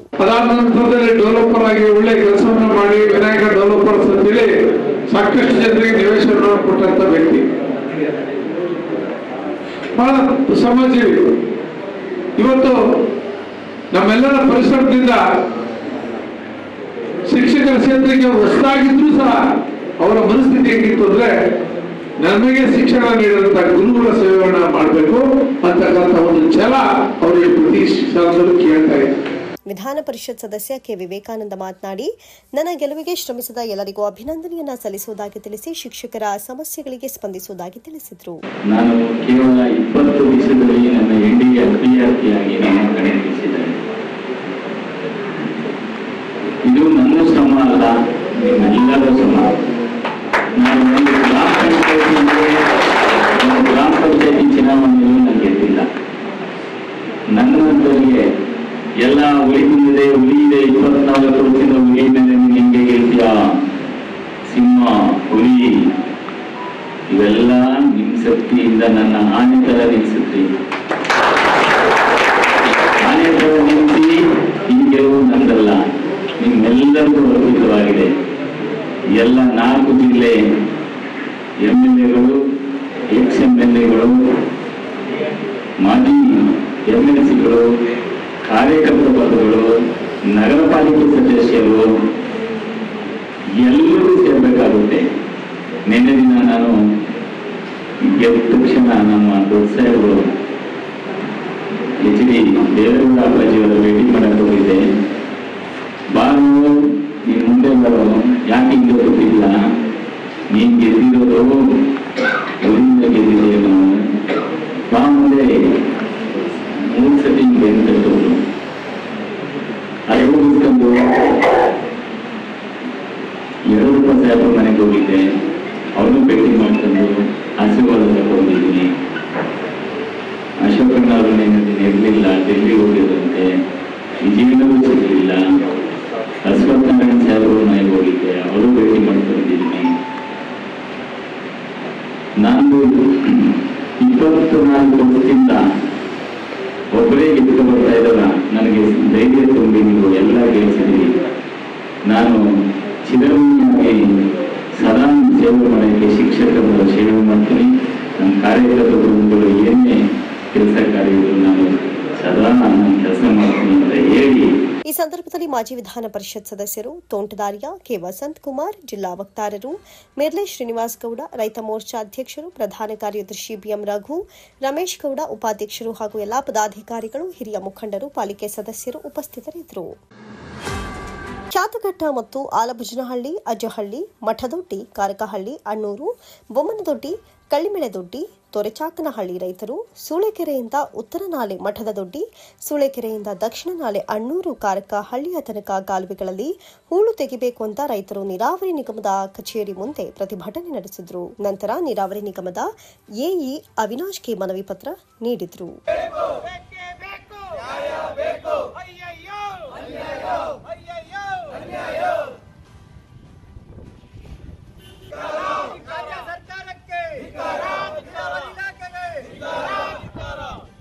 ಕೆರೆ ನೀರು ತುಂಬಿದ್ರು ಮತ್ತೆ ಉತ್ತರ ನಾಲೆ ಮತ್ತು ದಕ್ಷಿಣ ನಾಲೆಗಳಲ್ಲಿ ಹೂಳು ಎತ್ಕೊಂಡು 6 ತಿಂಗಳಾಗಿದೆ. ಹೂಳು ತುಂಬಿಕೊಂಡು ಹೂಳು ತೆರವು ಮಾಡಿದಾನೆ ಸರ್ಕಾರಿ ಅಧಿಕಾರಿಗಳು ನಿರ್ಲಕ್ಷ್ಯ ವಹಿಸ್ತಾ ಇದ್ದಾರೆ. ಮತ್ತೆ ಇನ್ನೊಂದು ಏನು ಹಿಂದಿನಿಂದ ನಿಯಮ ಏನು ಅಂತಂದ್ರೆ ಸೂಳೆಕೆರೆ ತುಂಬಿದಾಗ ಪಿಕಪ್ ನಾಲೆಗೆ ನೀರು ಕೊಡುವುದು ಅಂತ ನಿಯಮ ಇರೋದು. ಇವ್ರು ಏನು ಮಾಡ್ತಾರೆ, 15 ದಿವಸದಿಂದ ಪಿಕಪ್ ನೀರು ಹೋಗ್ತಾ ಇದೆ, 1.5 ಅಡಿ ನೀರು ಹೋಗ್ತಾ ಇದೆ. ಆ ನೀರು ಕೆರೆಗೆ ಬಂದು ನೀರು ತುಂಬಿದ್ರೆ ರೈತರು ನೀರು ಕೇಳ್ತಾರೆ, ನಾವು ಊಟ ತೆಗ್ಸಿಲ್ಲ, ನೀರು ಕೊಡೋಕ್ಕಾಗಲ್ಲ ಅಂತ ಅಂದ್ಬಿಟ್ಟು ನಿರ್ಲಕ್ಷ್ಯ ವಹಿಸಿ ಇವತ್ತು ಪಿಕಪ್ಗೆ ನೀರು ಹೋಗ್ತಾ ಇದೆ. ಕೇಳಿದ್ರೆ ಕಾರಣವ ಇಲ್ಲ, ಅದು ಮಳೆ ನೀರು ಹೋಗ್ತಾ ಇರೋದು ಅಂತ ಹೇಳ್ತಾರೆ. ನಾನು 15 ದಿವಸದಲ್ಲಿ ಇಲಾಖೆಯವ್ರ ಜೊತೆ ಮಾತಾಡಿದಾಗ ಯಾಕಪ್ಪ ನೀವು ಹೂಳೆತ್ತಿಲ್ಲ, ಯಾಕೆ ಪಿಕಪ್ಪಲ್ಲಿ ನೀರು ಹೋಯ್ತಾ ಇದ್ರು, ಯಾಕೆ ಹಮ್ಕಿಲ್ಲ ಅಂತ ಕೇಳಿದ್ರೆ ಇಲ್ಲ ಅದು ಬೇಲ್ಮಟ್ಟದಲ್ಲಿ ಮಳೆ ಆಗಿರೋದ್ರಿಂದ ಹೋಗ್ತಾ ಇದೆ ಅಂತವ್ರೆ. ನಾನು ಖುದ್ದ ಹೋಗಿ ನಾನು ಹೆಬ್ಬಾಳ ಚೆನ್ನೈನಲ್ಲಿ ಏನು ಸ್ಟಾರ್ಟಿಂಗಿಂದ ಬರುತ್ತಾ ಬೂತ್ ಹೌಸ್ ಹತ್ರ ಹೋಗಿ ನೋಡ್ಕೊಂಡು ಬಂದಿದ್ದೀನಿ. ಆ ಹೆಬ್ಬಾಳದ ನೀರು ಪಿಕಪ್ ಹೋಗ್ತಾ ಇದೆ, ಮತ್ತೆ ಒಂದು ಹೆಬ್ಬಾಳದ ನೀರು ಕೆರೆಗೆ ಬರ್ತಾ ಇದೆ. ಕೆರೆಗೆ ವ್ಯಕ್ತಿಗಳ ಸಹಾಯದಿಂದ ನಾಳೆ ಕ್ಲೀನ್ ಮಾಡಿ ನೀರು ಕೊಡೋಕ್ಕೆ ಅನುಕೂಲ ಆಗುವಂಗೆ ನಾವು ಈಗ ಆಲ್ರೆಡಿ ತಗೊಂಡಿದ್ದೀವಿ ಕ್ರಮನ. ಅದರಿಂದ ನಮ್ಮಲ್ಲಿ ಯಾವುದೇ ಅನುದಾನದ ಕೊರತೆಯಿಂದ ನಾವು ಏನು ಎಮರ್ಜೆನ್ಸಿ ಗ್ರ್ಯಾಂಟ್ ಹಾಕಿದ್ವು ಅದು ಇನ್ನೂ ಬರದೇ ಇರೋದ್ರಿಂದ ಬಂದಂಥ ಸಂದರ್ಭದಲ್ಲಿ ಮುಂದಿನ ದಿನಗಳಲ್ಲಿ ನಾಲೆಯಲ್ಲಿ ಉಳಿರುವಂತೆಲ್ಲ ನಾವು JCBಲೋ ಮತ್ತೊಂದೋ ಮಗದೊಂದಲ್ಲೋ ಅವ್ರು ಕೇಳ್ತಾ ಇರೋದು JCBನಲ್ಲೇ ಮಾಡಿಸ್ಬೇಕು, ನಮ್ಮ ನೀರು ಗಂಟಿಗಳು ಮಾಡೋದಿಲ್ಲ ಅನ್ನೋ ಒಂದು ಅವರ ಆದ್ಯತೆ ಏನೈತೆ. ಮುಂದಿನ ದಿನಗಳಲ್ಲಿ ನಮ್ಮ ಅನುದಾನ ಬಂದಂಥ ಸಂದರ್ಭದಲ್ಲಿ ಅವ್ರಿಗೆ ನಮ್ಮ ಮಿಷಿನರಿನ ಬಿಟ್ಟು ಅದರಿಂದ ಉಳ್ತಾ ಇರುವಂಥ ಕ್ರಮನ ನಾವು ತಗೊಳ್ತೀವಿ ಅನ್ನೋ. ಈ ಸಂದರ್ಭದಲ್ಲಿ ರೈತರಾದ ರವಿಕುಮಾರ್, ಕೃಷ್ಣ, ಗಿರಿಗೌಡ, ಅಫ್ರಿದಿ, ಶೇಖರ್, ಸಿದ್ದರಾಜು, ವಿಜಯ್, ತ್ರಿಶೂಲ, ನವೀನ್, ಮಾದಯ್ಯ, ಶ್ರೀನಿವಾಸ್ ಹಾಜರಿದ್ದರು. ಭೂಮಿ ಹಾಗೂ ಮನುಷ್ಯರ ಆರೋಗ್ಯ ವೃದ್ಧಿಗಾಗಿ ನೈಸರ್ಗಿಕ ಕೃಷಿ ಅತ್ಯವಶ್ಯಕವಾಗಿದ್ದು ಪ್ರತಿ ರೈತರು ಅಳವಡಿಸಿಕೊಳ್ಳಬೇಕು ಅಂತ ಭಾರತೀಯ ಎಜುಕೇಷನ್ ಟ್ರಸ್ಟ್ ಕಾರ್ಯದರ್ಶಿ ಹಾಗೂ ನೈಸರ್ಗಿಕ ಕೃಷಿಕ ಬಿಎಂ ನಂಜೇಗೌಡ ಸಲಹೆ ನೀಡಿದರು. ಮಳವಳ್ಳಿ ತಾಲೂಕಿನ ಕಾಳಕೆಂಪನದೊಡ್ಡಿ ಸಮೀಪದ ಬೊಪ್ಪ ಸಮುದ್ರ ನಂಜೇಗೌಡರ ಜಮೀನಿನಲ್ಲಿ ನಡೆದ ಸಾವಯವ ಕೃಷಿಕ ಸಂಘದ ಮಾಸಿಕ ಸಭೆಯ ಅಧ್ಯಕ್ಷತೆಯನ್ನು ವಹಿಸಿ ಮಾತನಾಡಿದ ಅವರು, ಅತಿಯಾದ ರಾಸಾಯನಿಕ ಗೊಬ್ಬರ ಬಳಕೆಯಿಂದ ಪ್ರತಿಯೊಬ್ಬರೂ ಒಂದಲ್ಲ ಒಂದು ಆರೋಗ್ಯದ ಸಮಸ್ಯೆಯಿಂದ ಬಳಲುತ್ತಿದ್ದಾರೆ. ಜೊತೆಗೆ ಭೂಮಿಯೂ ಕೂಡ ಫಲವತ್ತತೆ ಕಡಿಮೆಯಾಗಿ ಬಂಜರಾಗ್ತಾ ಇದೆ. ಆಳ್ವಿಕೆ ನಡೆಸಿದ ಸರ್ಕಾರಗಳು ಕೂಡ ರಾಸಾಯನಿಕ ಕಂಪನಿಗಳಿಗೆ ಉತ್ತೇಜನ ನೀಡಿದ್ದಾವೆ ವಿನಃ ನೈಸರ್ಗಿಕ ಕೃಷಿಗೆ ಬೆಂಬಲ ನೀಡಿಲ್ಲ ಅಂತ ಬೇಸರ ವ್ಯಕ್ತಪಡಿಸಿದರು. ತೋಟದಲ್ಲಿ ತೆಂಗು, ಅಡಿಕೆ, ಕಾಫಿ, ಮೆಣಸು ಎಲ್ಲಾ ತರದ ಹಣ್ಣಿನ ಗಿಡಗಳನ್ನು ಬೆಳೀತಾ ಇದ್ದು ಫಲವತ್ತಾದ ಫಲವನ್ನ ಬಿಡುತ್ತಾ ಇದೆ. ಖರ್ಚು ಕೂಡ ಕಡಿಮೆಯಾಗಿ ಹೆಚ್ಚಿನ ಲಾಭ ಗಳಿಸುತ್ತಿದ್ದಾರೆ. ಇತ್ತೀಚಿನ ದಿನಗಳಲ್ಲಿ ರೈತರು ಖರ್ಚನ್ನ ಮಾಡಲಾಗದೆ ದೂರ ಹೋಗ್ತಾ ಇರುವಂತಹ ಇಂಥದ್ದೊಂದು ಸಂದರ್ಭದಲ್ಲಿ ನಂಜೇಗೌಡರು ಓರ್ವ ಮಾದರಿ ರೈತ ಎನಿಸಿಕೊಳ್ತಿದ್ದಾರೆ ಅಂತ ಪ್ರಶಂಸೆ ವ್ಯಕ್ತಪಡಿಸಿದರು. ಇಳುವರಿ ಚೆನ್ನಾಗಿ ಬಂತು. ತದನಂತರ ಬರ್ತಾ ಬರ್ತಾ ಬರ್ತಾ ಬರ್ತಾ ನಮ್ಮ ಭೂಮಿ ಬಂಜರಾಗಿ ಹೋಯ್ತಾ ಇತ್ತು. ನನಗೆ ಹಾಗೆ ತುಂಬ ಆಶ್ಚರ್ಯಕರವಾಗಿ ನಾನು ಇದರಲ್ಲಿ ಏನೋ ತಪ್ಪು ಮಾಡ್ಕೊಂಡಿದ್ದೀನಿ, ವ್ಯವಸಾಯದಲ್ಲಿ ಏನೋ ದಾರಿ ತಪ್ಪಿದ್ದೀನಿ ಅಂತೇಳಿ ಕೊನೆಗೆ 1 ಸ್ಟಾರ್ ರೆವಲ್ಯೂಷನ್ ಅಂತ ಜಪಾನ್ನ ಫುಕುವೋಕ ನ್ಯಾಚುರಲ್ ಫಾರ್ಮರ್ ಸೈಂಟಿಸ್ಟ್ ಅವರ ಒಂದು ಇದನ್ನು ಗೈಡೆನ್ಸು ಪುಸ್ತಕದಲ್ಲಿ ಬಂದಿರತಕ್ಕಂಥ ಎಲ್ಲ ಮಾಹಿತಿಯನ್ನು ಕಲೆಕ್ಟ್ ಮಾಡಿದಾಗ ಅವರು 30 ವರ್ಷ ಪ್ರಕೃತಿ ಜೊತೆಯಲ್ಲಿ ಒಡನಾಡಿ ಹೇಗೆ ಇದನ್ನು ಮಾಡ್ಬೋದು, ಬೇಸಾಯನ ಕಾಡಿನ ಬೇಸಾಯ ಯಾವ ಥರ ಮಾಡ್ಬೋದು, ಮರ ಆಧಾರಿತ ಕೃಷಿ ಹೆಂಗೆ ಮಾಡ್ಬೋದು ಅಂತ ತೋರಿಸ್ಕೊಟ್ಟ ಮೇಲೆ ನಾನು ಅವ್ರ ಪುಸ್ತಕ ಓದಿ ಪ್ರೇರಿತನಾಗಿ 15 ವರ್ಷಗಳಿಂದ ನಾನು ಇದನ್ನು ಮಲ್ಚಿಂಗ್ ಆಧಾರಿತ ಕಾಡಿನಲ್ಲಿ ಈಗ ಕಾಡಿನಲ್ಲಿ ಯಾರು ಉಳುಮೆ ಮಾಡಲ್ಲ, ಯಾರು ಕೀಟನಾಶಕಗಳನ್ನು ಉಪಯೋಗಿಸಲ್ಲ. ಅದು ಕೂಡ ಸಮೃದ್ಧವಾಗಿ ಕಾಡೊಳಗಡೆ ಎಲ್ಲ ಹಣ್ಣು ಹಂಪಲುಗಳು, ಮರ ಗಿಡಗಳು ಸಮೃದ್ಧವಾಗಿ ಬೆಳ್ಕೊಂಡಿರ್ತವೆ. ಅದು ಎಲೆ ಮತ್ತು ತರಗು, ಅದೇ ತ್ಯಾಜ್ಯ, ಕೃಷಿ ತ್ಯಾಜ್ಯಗಳು ಬಿದ್ದು ಬಿದ್ದು ಬಿದ್ದು ಬಿದ್ದು ಭೂಮಿ ತನ್ನದೇ ಆದಂಥ ಒಂದು ಇದನ್ನು ಪದರವನ್ನು ನಾವು ಮಾಡ್ಕೊಂಡು ಬಂದು ಆ ಭೂಮಿ ಒಳಗಡೆ ಅವಾಗಿದ್ದ ಅವಿಯೇ ನೈಸರ್ಗಿಕವಾಗಿ ಉಳುಮೆ ಮಾಡ್ತಕ್ಕಂಥ ಎರೆಹುಳುಗಳು ಮತ್ತು ಸೂಕ್ಷ್ಮ ಜೀವಾಣುಗಳನ್ನು ನಾವು ನಮ್ಮ ರಾಸಾಯನಿಕ ಕೃಷಿಯಿಂದ ಕೊಂದುಬಿಟ್ಟಿದ್ದೀವಿ ಪೂರ್ತಿ. ಆದ್ದರಿಂದ ನಮಗೆ ಅದನ್ನು ಆ ರಾಸಾಯನಿಕ ಕೃಷಿಯನ್ನು ಬಿಟ್ಟು ನೈಸರ್ಗಿಕವಾಗಿ ನಾವು ಬೆಳೆ ಬೆಳೆದಿದ್ದಾದರೆ ತುಂಬ ಅದ್ಭುತವಾದಂಥ ಪ್ರಯೋಗಗಳನ್ನು ನಾವು ಮಾಡ್ಬೋದು ಅಂತ. ಇದೇ ಸಂದರ್ಭದಲ್ಲಿ ಕಾರ್ಯದರ್ಶಿ ಚಿಕ್ಕಣ್ಣ, ಖಜಾಂಚಿ Gajendra, doctor Sudarshan Babu, Ramakrishna, doctor Kapinigowda, HD Kote ಶಾಂತಕೃಷ್ಣ, ನಿವೃತ್ತ ಕಾರ್ಯಪಾಲಕ ಅಭಿಯಂತರ ಬಸವರಾಜೇಗೌಡ, ಹರಿಪ್ರಸಾದ್ ಸೇರಿದಂತೆ ಸಾವಯವ ರೈತರು ಭಾಗವಹಿಸಿದರು. ಮಳವಳ್ಳಿ ತಾಲೂಕಿನ ಕೆಂಬೋದಕೆರೆ ಪ್ರಾಥಮಿಕ ಕೃಷಿ ಪತ್ತಿನ ಸಹಕಾರ ಸಂಘದ ನೂತನ ಅಧ್ಯಕ್ಷರಾಗಿ ಕಾಂಗ್ರೆಸ್ ಬೆಂಬಲಿತ ಅಭ್ಯರ್ಥಿ ಎಇ ರಾಜು, ಉಪಾಧ್ಯಕ್ಷರಾಗಿ ಶಿವಲಿಂಗಯ್ಯ ಅವಿರೋಧವಾಗಿ ಆಯ್ಕೆಯಾದರು. ಸಂಘದ ಕಚೇರಿಯಲ್ಲಿ ನಡೆದ ಚುನಾವಣೆಯಲ್ಲಿ ಅಧ್ಯಕ್ಷರು ಹಾಗೂ ಉಪಾಧ್ಯಕ್ಷ ಸ್ಥಾನಕ್ಕೆ ತಲಾ ಒಬ್ಬರು ನಾಮಪತ್ರ ಸಲ್ಲಿಸಿದ್ರಿಂದ ಚುನಾವಣಾ ಅಧಿಕಾರಿ ರಾಮಕೃಷ್ಣ ವಿರೋಧ ಆಯ್ಕೆಯಾಗಿರುವ ಬಗ್ಗೆ ಘೋಷಣೆ ಮಾಡಿದರು. ಪ್ರಾಥಮಿಕ ಕೃಷಿ ಪತ್ತಿನ ಸಹಕಾರ ಸಂಘದ ನಿರ್ದೇಶಕರು ಹಾಗೂ ಟಿಎಪಿಸಿಎಂಎಸ್ ಮಾಜಿ ಅಧ್ಯಕ್ಷ ದ್ಯಾಪೇಗೌಡ ನೂತನ ಅಧ್ಯಕ್ಷರು ಹಾಗೂ ಉಪಾಧ್ಯಕ್ಷರಿಗೆ ಅಭಿನಂದನೆಯನ್ನ ಸಲ್ಲಿಸಿದ ನಂತರ ಮಾತನಾಡಿ, ನಿರ್ದೇಶಕರ ಸಹಕಾರದೊಂದಿಗೆ ಕಾಂಗ್ರೆಸ್ ಬೆಂಬಲಿತರಾದ ರಾಜು ಹಾಗೂ ಉಪಾಧ್ಯಕ್ಷರಾಗಿ ಶಿವಲಿಂಗಯ್ಯ ಅವಿರೋಧವಾಗಿ ಆಯ್ಕೆಯಾಗಿದ್ದು, ಶಾಸಕರಾದ ಪಿಎಂ ನರೇಂದ್ರ ಸ್ವಾಮಿ ಅವರು ಅಧಿಕಾರದಲ್ಲಿರುವುದರಿಂದ ಸರ್ಕಾರದಿಂದ ಸಿಗುವ ಸೌಲಭ್ಯಗಳನ್ನು ರೈತರಿಗೆ ತಲುಪಿಸಲು ಅಧ್ಯಕ್ಷರು ಪ್ರಾಮಾಣಿಕವಾಗಿ ಶ್ರಮಿಸಲಿದ್ದಾರೆ ಅಂತ ಹೇಳಿದರು. ಈ ಸಂಘದ ಆಡಳಿತ ಮಂಡಳಿಯ ಅಧ್ಯಕ್ಷರ ಮತ್ತು ಉಪಾಧ್ಯಕ್ಷರ ಚುನಾವಣೆಯಲ್ಲಿ ಎ ರಾಜು ಅಧ್ಯಕ್ಷರಾಗಿ, ಶಿವಲಿಂಗಯ್ಯ ಉಪಾಧ್ಯಕ್ಷರಾಗಿ, ಅವಿರೋಧವಾಗಿ ಆಯ್ಕೆ ಮಾಡಿದ ಎಲ್ಲ ನಿರ್ದೇಶಕರಿಗೂ ಅಭಿನಂದನೆಗಳು ಸಲ್ಲಿಸ್ತಾ, ಮುಂದೆ ನಮ್ಮ ಸಂಸ್ಥೆಯಿಂದ ರೈತರಿಗೆ ಏನು ಬಿತ್ತನೆ ಬೀಜ, ರಸಗೊಬ್ಬರ ಇನ್ನು ಮುಂತಾದ ಏನೇನು ರೈತರಿಗೆ ಸಹಾಯ ಮಾಡಬೇಕು ಎಲ್ಲನೂ ನಮ್ಮ ಸಂಸ್ಥೆಯಿಂದ ಸಹಾಯ ಮಾಡ್ತೀವಿ ಅಂತೇಳಿ ಮುಂದಿನ ದಿನಗಳಲ್ಲಿ ನರೇಂದ್ರ ಸ್ವಾಮಿ ಅವರು MLA ಆಗಿದ್ದಾರೆ. ಅವರ ಮುಖಾಂತರ ರೈತರಿಗೆ ಬೇಕಾದಂಥ ಎಲ್ಲ ಸೌಲಭ್ಯಗಳನ್ನು ಪೂರೈಸಿಕೊಂಡು ನೂತನ ಅಧ್ಯಕ್ಷ ರಾಜು ಮಾತನಾಡಿ, ನಿರ್ದೇಶಕರ ಸಹಕಾರದೊಂದಿಗೆ ಸಹಕಾರ ಸಂಘವನ್ನು ಉತ್ತಮ ರೀತಿಯಲ್ಲಿ ಮುಂದುವರಿಸಿಕೊಂಡು ಹೋಗ್ತೇನೆ.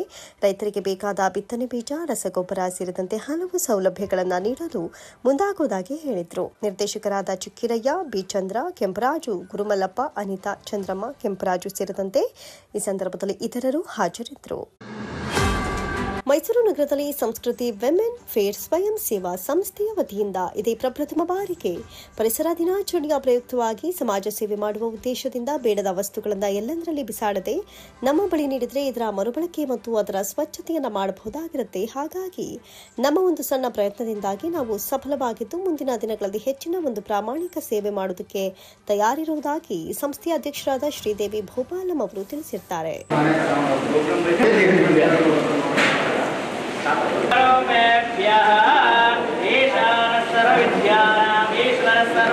ಫೋರ್ ಆರ್ಸ್ ಕಾನ್ಸೆಪ್ಟ್ನಿಂದ reuse, recover, recycling and reduce ಅಂತ ನಾವು ಕಾನ್ಸೆಪ್ಟ್ ಇಟ್ಕೊಂಡು ಇದು ಮಾಡ್ತಾ ಇದ್ದೀವಿ. ಮನೆಗಳಲ್ಲಿ ಎಲ್ಲ ಹಳೆ ಫೋಟೋಗಳು, ವಿಗ್ರಹಗಳು ಏನೇನೋ ಇರುತ್ತೆ, ಅದೆಲ್ಲ ನಾವೆಲ್ಲೂ ಇಡೋಂಗಾಗಲ್ಲ, ಮನೆಯಲ್ಲಿ ಪೂಜೆ ಮಾಡೋಕ್ಕಾಗಲ್ಲ. ಸೊ ಆ ಥರದ್ದೆಲ್ಲ ನಾವು ಕಲೆಕ್ಟ್ ಮಾಡಿ ಇವತ್ತು ಉದ್ವಾಸನ ಪೂಜೆ ಅಂತ ಮಾಡಿಬಿಟ್ಟು ಒಂದು ಕಡೆ ಎಲ್ಲ ಕಲೆಕ್ಟ್ ಮಾಡ್ಕೊಂಡಿದ್ದೀವಿ. ಬೆಳಿಗ್ಗಿಂದ 11 ಗಂಟೆಯಿಂದ ಇವತ್ತು 2:30 ತನಕ ಎಲ್ಲ ನಾವು ವಿಡಿಯೋ ಎಲ್ಲರಿಗೂ ಸೋಷಿಯಲ್ ಮೀಡಿಯಲ್ಲಿ ತಿಳಿಸಿದ್ದೀವಿ ಎಲ್ಲರಿಗೂ. ಸೊ ಈ ತಿಳ್ಕೊಂಡು ಎಲ್ಲರೂ ಬಂದು ಎಲ್ಲ ಫೋಟೋಸು, ವಿಗ್ರಹಗಳು ಎಲ್ಲ ಕೊಟ್ಟಿದ್ದಾರೆ. ತುಂಬ ಸಂತೋಷ ಆಯಿತು. ತುಂಬ ರೆಸ್ಪಾನ್ಸ್ ಚೆನ್ನಾಗಿ ಬಂದಿದೆ ನಮಗೆ ಆರ್ಗನೈಸೇಷನ್ನಿಂದ. ಆ್ಯಂಡ್ ತುಂಬ ಜನ ಅಪ್ರಿಷಿಯೇಟ್ ಮಾಡಿದ್ದಾರೆ. ಆ್ಯಂಡ್ ಈ ಥರ ಕಾರ್ಯಕ್ರಮಗಳು ಮುಂದೂ ಕೂಡ ಚೆನ್ನಾಗೇ ಮಾಡಬೇಕು ಅಂತ ಒಂದು ಎಲ್ಲ ಸಪೋರ್ಟ್ ಮಾಡಿಬಿಟ್ಟು ಸ್ವಲ್ಪ ಜನ ಡೊನೇಷನು ಮಾಡಿದ್ದಾರೆ ನಮ್ಮ ಆರ್ಗನೈಸೇಷನ್ಗೆ. ತುಂಬ ಖುಷಿ ಆಯಿತು. ನಮ್ಮ ಈ ಸ್ಮಾಲ್ ಕಾನ್ಸೆಪ್ಟ್ಗೆ ಇಷ್ಟೊಂದು ಅಪ್ರಿಸಿಯೇಷನ್ ಬಂದರೆ ತುಂಬ ಖುಷಿ ಆಗ್ತಾಯಿದೆ. ಆ್ಯಂಡ್ ಈ ಫೋಟೋ ಫ್ರೇಮ್ಗಳೆಲ್ಲ ನಾವು ರೀಯೂಸ್ ಮಾಡೋದು, ಆ್ಯಂಡ್ ಟೆಂಪಲ್ಸ್ಗೆ ಕೊಡೋದು, ಆಮೇಲೆ ಈ ಬ್ರಾಸ್ ಐಟಮ್ಸ್ ಎಲ್ಲ ಅಲ್ಲಿ ಇದು ಮಾಡೋದು, ಆ್ಯಂಡ್ ಐಟಮ್ಸು ಪುಸ್ತಕಗಳು ಎಲ್ಲನೂ ದೇವ್ರ ಪುಸ್ತಕಗಳೆಲ್ಲ ಸ್ವಲ್ಪ ನಾವು ವಿಸರ್ಜನೆ ಪೂಜೆ ಮಾಡಿದ್ದೀವಿ. ಈಗ ನಾವು ಅದು ಕಾವೇರಿ ವಾಟರಲ್ಲಿ ಇದು ಮಾಡೋದು, ಆ್ಯಂಡ್ ಸುಮಾರು ಐಟಮ್ಸ್ಗಳೆಲ್ಲ ನಾವು ಇದು ಮಾಡ್ತಾ ಇದ್ದೀವಿ. ಇದೇ ಸಂದರ್ಭದಲ್ಲಿ ಕಾರ್ಯದರ್ಶಿಯಾದ ಕೀರ್ತಿ, ರಮೇಶ್, ಸಹ ಕಾರ್ಯದರ್ಶಿಯಾದ ಸ್ವಪ್ನ ಕಾರ್ತಿಕ್ ಹಾಗೂ ಸದಸ್ಯರುಗಳಾದ ಸ್ವಪ್ನ, ಮಧುಸೂದನ್, ಶ್ವೇತಾ ಸ್ವರೂಪ್, ಕೃತಿ, ಉಷಾ ಪ್ರಸಾದ್, ಶಾಂತಲಾ, ಹರ್ಷ, ಆಶಾ, ರಮೇಶ್ ಮುಂತಾದವರು ಭಾಗವಹಿಸಿದರು.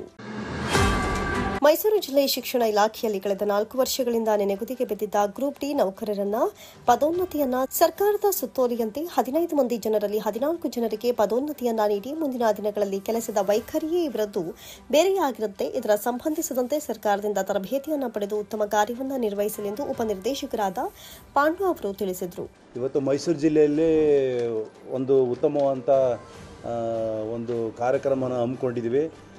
ಮತ್ತು ಇಲಾಖಾ ಸುತ್ತೋಲೆ ಏನಿದೆ, ಇಲಾಖಾ ಏನು ಡಿ ಗ್ರೂಪ್, ಡಿ ದರ್ಜೆ ನೌಕರರಿಗೆ SDIಗೆ ಪ್ರಮೋಷನ್ ಕೊಡಬೇಕು ಅನ್ನೋದು ಒಂದು ಸರ್ಕಾರಿ ಸುತ್ತೋಲೆ ಅಂತ ಇವತ್ತು ನಮ್ಮ ಮೈಸೂರು ಜಿಲ್ಲೆಯಲ್ಲಿ ಸುಮಾರು 15 ಡಿ ದರ್ಜೆ ನೌಕರರಿಗೆ SDIಗೆ ಇವತ್ತು ಬಡ್ತಿಯನ್ನು ಕೊಟ್ಟಿದ್ದೀವಿ. ಇದು ಸುಮಾರು 4 ವರ್ಷಗಳಿಂದ ಯಾವುದೇ ರೀತಿ ಕೊಟ್ಟಿರಲಿಲ್ಲ. ನಮ್ಮ ಇಲಾಖೆ ಸುತ್ತೋಲೆ ಪ್ರಕಾರ ಒಂದು ಬಡ್ತಿ ವಂಚಿತರಾಗಬಾರ್ದು ಅನ್ನೋದು ಉದ್ದೇಶ ಇರೋದರಿಂದ ಇವತ್ತು ನಾವು ಅವರಿಗೆ 15 ಜನಕ್ಕೂ ಕೂಡ ಒಂದು ಕೌನ್ಸಿಲಿಂಗ್ ಮುಖಾಂತರ ಅವರಿಗೆ ಬಡ್ತಿಯನ್ನು ಕೊಟ್ಟಿದ್ದೀವಿ. ಒಟ್ಟು ನಮ್ಮಲ್ಲಿ 15 ಜನ ಇದ್ದರು. 15 ಜನಕ್ಕೆ ಒಬ್ಬರು ಬಿಟ್ಟು ಒಬ್ಬರು ನಿರಾಕರಿಸಿದ್ದಾರೆ. ಇನ್ನು 14 ಜನರು ಕೂಡ ಬಡ್ತಿಯನ್ನು ಪಡ್ಕೊಂಡಿದ್ದಾರೆ. ಅವರೆಲ್ಲರೂ ಕೂಡ ಅವರು ಕಾಯ್ತಾಯಿದ್ರು, ಇದುವರೆಗೂ ಕಾಯ್ತಾಯಿದ್ರು, ನಮ್ಮ ಬಡ್ತಿ ಸಿಕ್ಕಿಲ್ಲ, ನಮ್ಮ ಬಡ್ತಿಯಲ್ಲಿ ಸಿಕ್ಕಿಲ್ಲ ಅಂದ್ಬಿಟ್ಟು ಒಂದು ದೂರನ್ನು ಕೂಡ ಕೊಡ್ತಾಯಿದ್ರು ಅವರು. ಮತ್ತು ನಮಗೆ ಇದಕ್ಕೆ ತಾವು ಅವಕಾಶ ಮಾಡಿಕೊಡ್ಬೇಕು, ಬಡ್ತಿ ಕೊಡಬೇಕು ಅನ್ನೋ ದೃಷ್ಟಿ ಇಟ್ಕೊಂಡು ಅವರು ಕೇಳ್ಕೊಳ್ಳೋ ಮೂಲಕ ನಮ್ಮ ಇಲಾಖಾ ಸುತ್ತೋಲೆ ಪ್ರಕಾರ ಅವರಿಗೆ ನಾವು ಕೊಟ್ಟಿದ್ದೀವಿ. ಅವರು ಮುಂದಿನ ದಿನಗಳಲ್ಲಿ ಸರ್ಕಾರಿ ಪ್ರೌಢಶಾಲೆಗಳಿರ್ಬೋದು ಅಥವಾ BE ಆಫೀಸ್ಗಳಿರ್ಬೋದು SDI ಹುದ್ದೆ ಏನು ತೊಗೊಂಡಿದ್ದಾರೆ ಅವರು ಉತ್ತಮವಾದ ಸೇವೆಯನ್ನು ಸಲ್ಲಿಸಬೇಕಾಗಿದೆ. ಇದಕ್ಕೆ ನಾವೀಗ ಏನು 100 ಸರ್ಕಲ್ ಇದೆ ಆ ಬಿಂದು ಪ್ರಕಾರನೇ ಸರ್ಕಾರ ಸುತ್ತೋಲೆ ಪ್ರಕಾರನೇ ನಾವು ಕ್ರಮ ವಹಿಸಿದ್ವಿ. ನಮ್ಮ ತಂಡ ಏನು ಒಂದು ಪರಿಶೀಲನಾ ತಂಡ ಇದೆ, ನಮ್ಮ ಶಿಕ್ಷಣಾಧಿಕಾರಿಗಳು ಮತ್ತು ಕಾರ್ಯನಿರ್ವಾಹಕರು ಮತ್ತು ನಮ್ಮ ಅವರು ಮತ್ತು ಅಧೀಕ್ಷಕರುಗಳು ಇವರೆಲ್ಲರೂ ಕೂಡ ಸುಮಾರು 1 ತಿಂಗಳಿಂದ BU ಆಫೀಸ್ಗೆ ಆಕ್ಷೇಪಣೆ ಕೊಟ್ಟು ಇವರಿಂದಲೇ ಆಕ್ಷೇಪಣೆ ತಗೊಂಡು ನಾವು ಇವತ್ತು ಬಡ್ತಿಯನ್ನು ಕೊಟ್ಟಿದ್ದೀವಿ. ಅವರೆಲ್ಲರೂ ಕೂಡ ಒಳ್ಳೆ ಕೆಲಸ ಮಾಡಲಿ. ಇದೇ ಸಂದರ್ಭದಲ್ಲಿ ನೌಕರ ಸಂಘದ ಗೌರವಾಧ್ಯಕ್ಷರಾದ GA ಏಕಾಂತಯ್ಯ ಹಾಗೂ ರೇವಣ್ಣ, ಸರ್ಕಾರಿ ನೌಕರ ಸಂಘದ ಜಿಲ್ಲಾ ಪ್ರಧಾನ ಕಾರ್ಯದರ್ಶಿಗಳು ಮತ್ತು ಲಿಪಿಕ ನೌಕರ ಸಂಘದ ಅಧ್ಯಕ್ಷರಾದ ಆನಂದ್, ಕಾರ್ಯದರ್ಶಿಯಾದ ರೂಪಾ, ಉಪಾಧ್ಯಕ್ಷರಾದ ಕಲ್ಪನಾ, ಶ್ರೀನಿವಾಸ್, ಮಧುಸೂದನ್ ಮತ್ತು ನೋಡಲ್ ಅಧಿಕಾರಿಯಾದ ರುಕ್ಸಾನಾ ಬೇಗಂ, ಅನಂತಮೂರ್ತಿ ಮುಂತಾದವರು ಉಪಸ್ಥಿತರಿದ್ದರು. ಮೈಸೂರು ನಗರದ ಅವಿಲಾ ಕಾನ್ವೆಂಟ್ನಲ್ಲಿ 2023-24ನೇ ಸಾಲಿನಲ್ಲಿ SSLCಯಲ್ಲಿ ಹೆಚ್ಚು ಅಂಕವನ್ನು ಪಡೆದಂತಹ 92 ವಿದ್ಯಾರ್ಥಿಗಳಲ್ಲಿ 91 ವಿದ್ಯಾರ್ಥಿಗಳು ತೇರ್ಗಡೆಯಾಗಿದ್ದು, ಅದರಲ್ಲೂ ಕೂಡ 31 ವಿದ್ಯಾರ್ಥಿಗಳು ಅತ್ಯುತ್ತಮವಾದ ಅಂಕವನ್ನು ಗಳಿಸಿದ್ದು, 3 ವಿದ್ಯಾರ್ಥಿಗಳು ಡಿಸ್ಟಿಂಕ್ಷನ್ ಅನ್ನು ಪಡೆದುಕೊಂಡಂತಹ ವಿದ್ಯಾರ್ಥಿಗಳಿಗೆ ಅಭಿನಂದನೆಯನ್ನು ಸಲ್ಲಿಸುವಂತಹ ನಿಟ್ಟಿನಲ್ಲಿ ಅತ್ಯುತ್ತಮವಾಗಿ ಶಿಕ್ಷಕರಿಗೆ ಪೂರ್ಣ ಪ್ರಮಾಣದ ಫಲಿತಾಂಶಕ್ಕೆ ಶ್ರಮಿಸಿರುವ ಶಾಲಾ ಸಿಬ್ಬಂದಿ ಹಾಗೂ ಶಿಕ್ಷಕರಿಗೆ ಅಭಿನಂದನೆಯನ್ನು ಸಲ್ಲಿಸಬೇಕಾಗಿರುತ್ತೆ ಎಂಬುದಾಗಿ ಮೈಸೂರು ದಕ್ಷಿಣ ವಲಯ ಕ್ಷೇತ್ರ ಶಿಕ್ಷಣಾಧಿಕಾರಿಯಾದ ರಾಜು ಅವರು ಅಭಿನಂದಿಸಿದ್ದಾರೆ.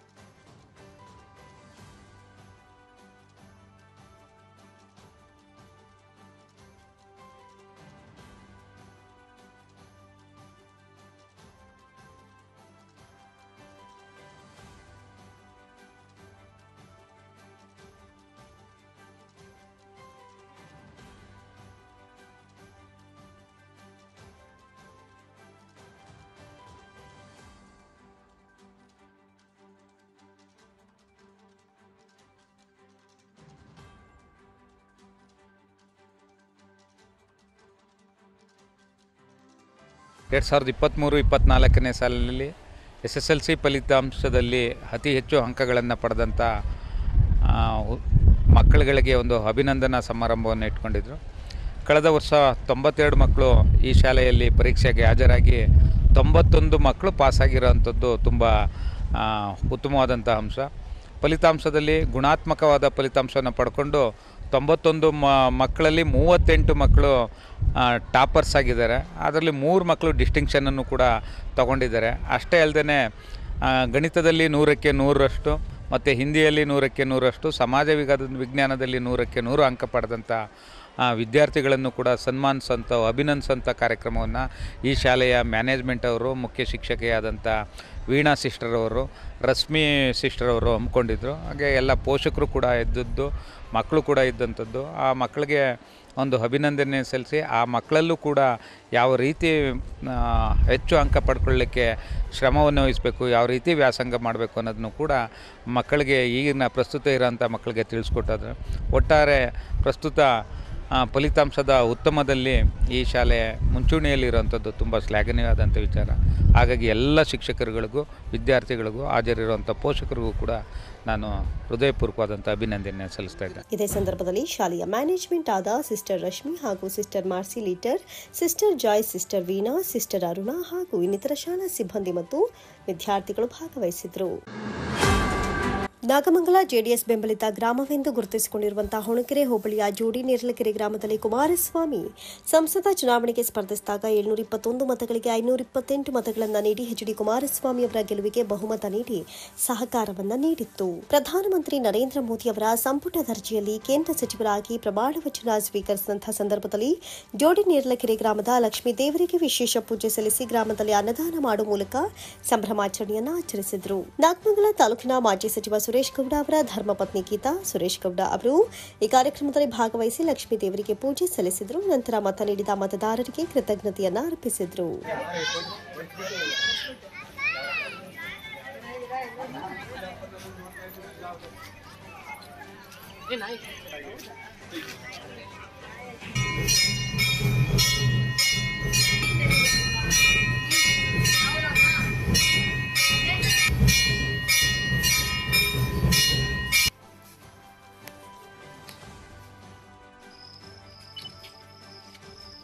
ಸೆಂಟ್ರ್ ಬಂದ್ಬಿಡಿ ಎಲ್ಲ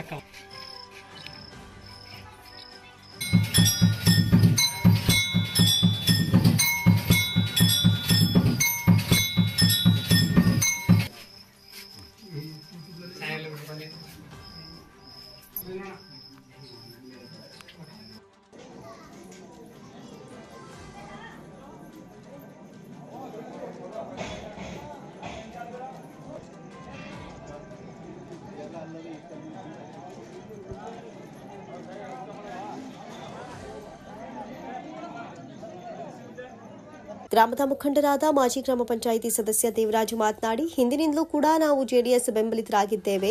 ಕುಮಾರಣ್ಣ ಅವರು ಕೇಂದ್ರ ಮಂತ್ರಿ ಆಗಲು ಅತಿ ಹೆಚ್ಚಿನ ಮತಗಳನ್ನು ನಮ್ಮ ಗ್ರಾಮದ ಮೂಲಕ ನೀಡಿದ್ವಿ.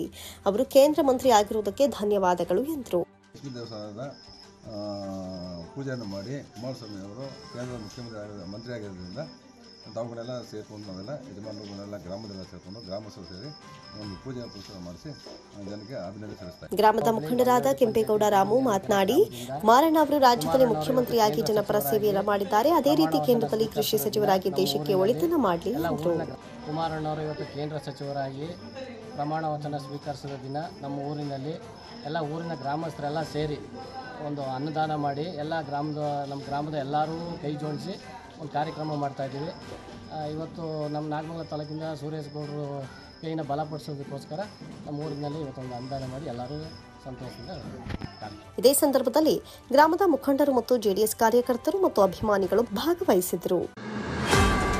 ನಾಗಮಂಗಲ ರಾಗಿ ಖರೀದಿ ಕೇಂದ್ರದಲ್ಲಿ ಸಾಕಷ್ಟು ಭ್ರಷ್ಟಾಚಾರ ನಡೀತಾ ಇದ್ದು, ಇಲ್ಲಿ ಮಧ್ಯವರ್ತಿಗಳು ಮತ್ತು ಅಧಿಕಾರಿಗಳಿಂದ ರೈತರು ಕಿರುಕುಳ ಅನುಭವಿಸುತ್ತಿದ್ದಾರೆ.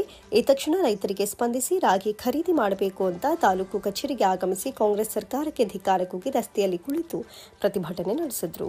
ನಾಗಮಂಗಲ ಹೊರವಲಯದ ಎಪಿಎಂಸಿ ಆವರಣದಲ್ಲಿ ಸರ್ಕಾರದಿಂದ ರಾಗಿ ಖರೀದಿ ಕೇಂದ್ರವನ್ನು ಪ್ರಾರಂಭ ಮಾಡಿದ್ದು, ಈ ಖರೀದಿ ಕೇಂದ್ರದಲ್ಲಿ ರೈತರು ರಾಗಿಯನ್ನು ಹಾಕಬೇಕಾದ್ರೆ ಅಧಿಕಾರಿಗಳಿಗೆ ಹಣ ನೀಡಬೇಕು, ಇಲ್ಲ ಮಧ್ಯವರ್ತಿಗಳ ಮೂಲಕ ಹೋಗಬೇಕು. ನೇರವಾಗಿ ರಾಗಿ ಖರೀದಿ ಕೇಂದ್ರಕ್ಕೆ ತೆರಳಿದ್ರೆ ಇಲ್ಲಸಲ್ಲದ ನೆಪ ಹೇಳಿ ರಾಗಿಯನ್ನು ತೆಗೆದುಕೊಳ್ಳುವುದಿಲ್ಲ. ಇದರಿಂದ ಬೇಸತ್ತ ರೈತರು ಅಧಿಕಾರಿಗಳ ವಿರುದ್ಧ ತಾಲೂಕು ಕಚೇರಿ ಆವರಣಕ್ಕೆ ರಾಗಿ ಮೂಟೆಗಳ ಸಮೇತ ಟ್ರ್ಯಾಕ್ಟರ್ನಲ್ಲಿ ಬಂದು ರಾಷ್ಟ್ರೀಯ ಹೆದ್ದಾರಿ ರಸ್ತೆಯಲ್ಲಿ ಕುಳಿತು ಪ್ರೊಟೆಸ್ಟ್ ಮಾಡಿದರು.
ಈ ಸಂಬಂಧ ಮಾತನಾಡಿದ ರೈತರು, ರಾಗಿಯನ್ನು ತುಂಬಿದ ಟ್ರ್ಯಾಕ್ಟರ್ ಅನ್ನು ತಂದು ಕಳೆದ ಒಂದು ವಾರವೇ ಆಗಿದೆ.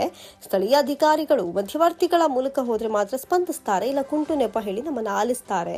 ಇದರಿಂದ ಬೇಸತ್ತು ಈ ದಿನ ಪ್ರತಿಭಟನೆಯನ್ನ ಮಾಡೋದಕ್ಕೆ ನಿರ್ಧರಿಸಿ ಬಂದಿದ್ದೇವೆ ಅಂತ ತಿಳಿಸಿದ್ರು. ತಗೊಂಡು ಭಾರಿ ಅನ್ಯಾಯ ಮಾಡ್ತಾ ಇದ್ದಾರೆ. ರಾಗಿನ ರೈತರನ್ನ ನೇರವಾಗಿ ತಗೊಂಡಿಲ್ಲ, ಆಮೇಲೆ ಇಂಡೇಟ್ ಕೊಡ್ತೀವಿ ಅಂತ ಹೇಳ್ತಾರೆ. ಒಂದಿನ ಯಾರ ರೈತರನ್ನ ಎಬ್ಬೆಟ್ ತಗೊಂಡು ರಾಗಿ ಹಾಕಿರೋ ಇಂಡೇಟ್ ಅಲ್ಲಿ ಒಬ್ಬರಿಗೂ ಸುಧಾ ಫೋನ್ ಮಾಡಿ ಇಂಥ ದಿನ ನಿಮ್ ರಾಗಿ ಡೇಟ್ ಇದೆ ಬನ್ನಿ ಲೋಡ್ ತಗೊಂಬನ್ನಿ ಅಂತ ಯಾರಿಗೂ ಸುಧಾ ಒಬ್ರು ಸುಧಾ ಫೋನ್ ಮಾಡಿಲ್ಲ. ಹಾಗಾಗಿ ರಾಗಿ ತಗೊಂಬಂದು ಕೊಟ್ರೆ ಒಂದು ತಿಂಗಳಾಗಿದೆ ಲೋಡ್ ಬರಕ್ ಹಿಡ್ದು ರೈತರು ರಾಗಿ ಈಗ ಬರ್ತಾ ಇರೋದು. ಆಮೇಲೆ ರಾಗಿ ಯಾವುದೇ ಒಂದು ಬಂದ್ರೆ ಕಪ್ ರಾಗಿ ಬಂದವ ಅವ್ರಿಗೆ ಗೊತ್ತಿರೋರಾದ್ರೆ ಒಳಗೆ ತಳ್ತಾ ಇದ್ದಾರೆ. ಮಿಕ್ಕಿದವ ಯಾರು ರಾಗಿ ಆಗ್ತಾ ಇಲ್ಲ. ಗೋಡನ್ ಇದೆ ನಾಮಂಗಲ ತಾಲೂಕಲ್ಲಿ, ಗೋಡನ್ಗಳು ಎಷ್ಟಿಲ್ಲ. ಯಾಕೆ KPMC ಹೆಸರಲ್ಲಿ ಇದ್ ಮಾಡ್ತಾ ಇದಾರೆ. 3 ದಿನ ಆಗಿದೆ, ಲಂಚ ಕೇಳ್ತಾರೆ. ಒಂದೇನಾರ ರಾಗಿ ರೈತರು ಬೆಳೆದಿರೋ ಒಂದು ಅರಿ ಏನಾರ ರಾಗಿ ಬಿದ್ರೆ ಹಣ್ಣಾಕ್ಬೇಕು ನಾವು. ತಂದೆ 4 ದಿನಕ್ಕೆ ರೈತರು ಬಾಡಿಗೆ ಕಟ್ಟಿ ನಮ್ಮ ಊಟ ತಿಂಡಿ ಎಲ್ಲ ಮಾಡಿ ಅವ್ರ ತರದ್ 30 ಕ್ವಿಂಟಲ್ ರಾಗಿ 2-3 ಜನದಿಂದ ಎಲ್ಲ ತಿರ್ಗಿ ಅಲ್ಲೇ ಮಾರ್ಕೊಂಡ್ಬಿಡ್ಬೋದು ಸರ್. ಅವರು ಇನ್ನೇನು ಆದಾಯ ಸಿಗ್ತದೆ ಅವ್ರಿಗೆ. ಒಂದು 4 ದಿನ ಇನ್ನು ನಾಳೆ ಶನಿವಾರ ಭಾನುವಾರ 2 ದಿನ ತಳಲ್ಲ ಅಂತ ಸರ್. ಸೋಮವಾರ ತಗೊಂಡಿಂದ ಹೇಳ್ತಾರೆ ಅವರು. ಇನ್ನು ಸೋಮವಾರ ತಗೊಂಡ್ರೆ 6 ದಿನ ಆಯ್ತು ಸರ್. 6 ದಿನಕ್ಕೆ ಖರ್ಚು ಎಷ್ಟುತ್ತೆ ಸರ್ ರೈತರು ಒಬ್ಬರು ಇಲ್ಲಿ? ರಾಗಿ ತಗೊಳ್ಳೋದ್ರಲ್ಲಿ ಬಹಳ ಅವ್ಯವಹಾರ ನಡೀತಾ ಐತೆ. ಏನಂದ್ರೆ ರೈತರದ ಕರೆಕ್ಟಾಗಿ ತಗೋತಾ ಇಲ್ಲ. ನಂದೇನೆ ಅಲ್ಲೇ 1.5 ತಿಂಗಳಾಯ್ತು ರಾಗಿ ತಗೋತೀನಿ, ಮೊಬೈಲ್ ನಂಬರ್ ಬರಿ ಅಂತ ಎಲ್ಲ ಬರ್ದೈತೆ, ಇದುವರೆಗೂ ಫೋನ್ ಮಾಡಿಲ್ಲ. ರಾಷ್ಟ್ರೀಯ ಹೆದ್ದಾರಿ 75ರ ಕದಪಹಳ್ಳಿ ಚೆಕ್ಪೋಸ್ಟ್ನಲ್ಲಿ ಸ್ಥಳೀಯ ಜನರಿಂದ ಅಕ್ರಮವಾಗಿ ಟೋಲ್ ಸಂಗ್ರಹ ಮಾಡಲಾಗ್ತಾ ಇದೆ ಅಂತ ಆರೋಪಿಸಿ ಕರ್ನಾಟಕ ರಾಜ್ಯ ದಲಿತ ಸಂಘರ್ಷ ಸಮಿತಿ ಪ್ರತಿಭಟನೆ ನಡೆಸಿತು. ಸಮಿತಿಯ ಸಂಚಾಲಕ ಕ್ಯಾತ್ನಾಳಿ ಮಂಜು ನೇತೃತ್ವದಲ್ಲಿ ಸ್ಥಳೀಯ ಜನತೆ ಟೋಲ್ ಬಳಿ ಧಾರಣೆ ನಡೆಸಿ ಗ್ರಾಮೀಣ ಪ್ರದೇಶದ ಸ್ಥಳೀಯ ಜನರಿಂದ ಟೋಲ್ ಸಂಗ್ರಹ ಮಾಡಬಾರದು ಅಂತ ತಾಕೀತು ಮಾಡಿದರು.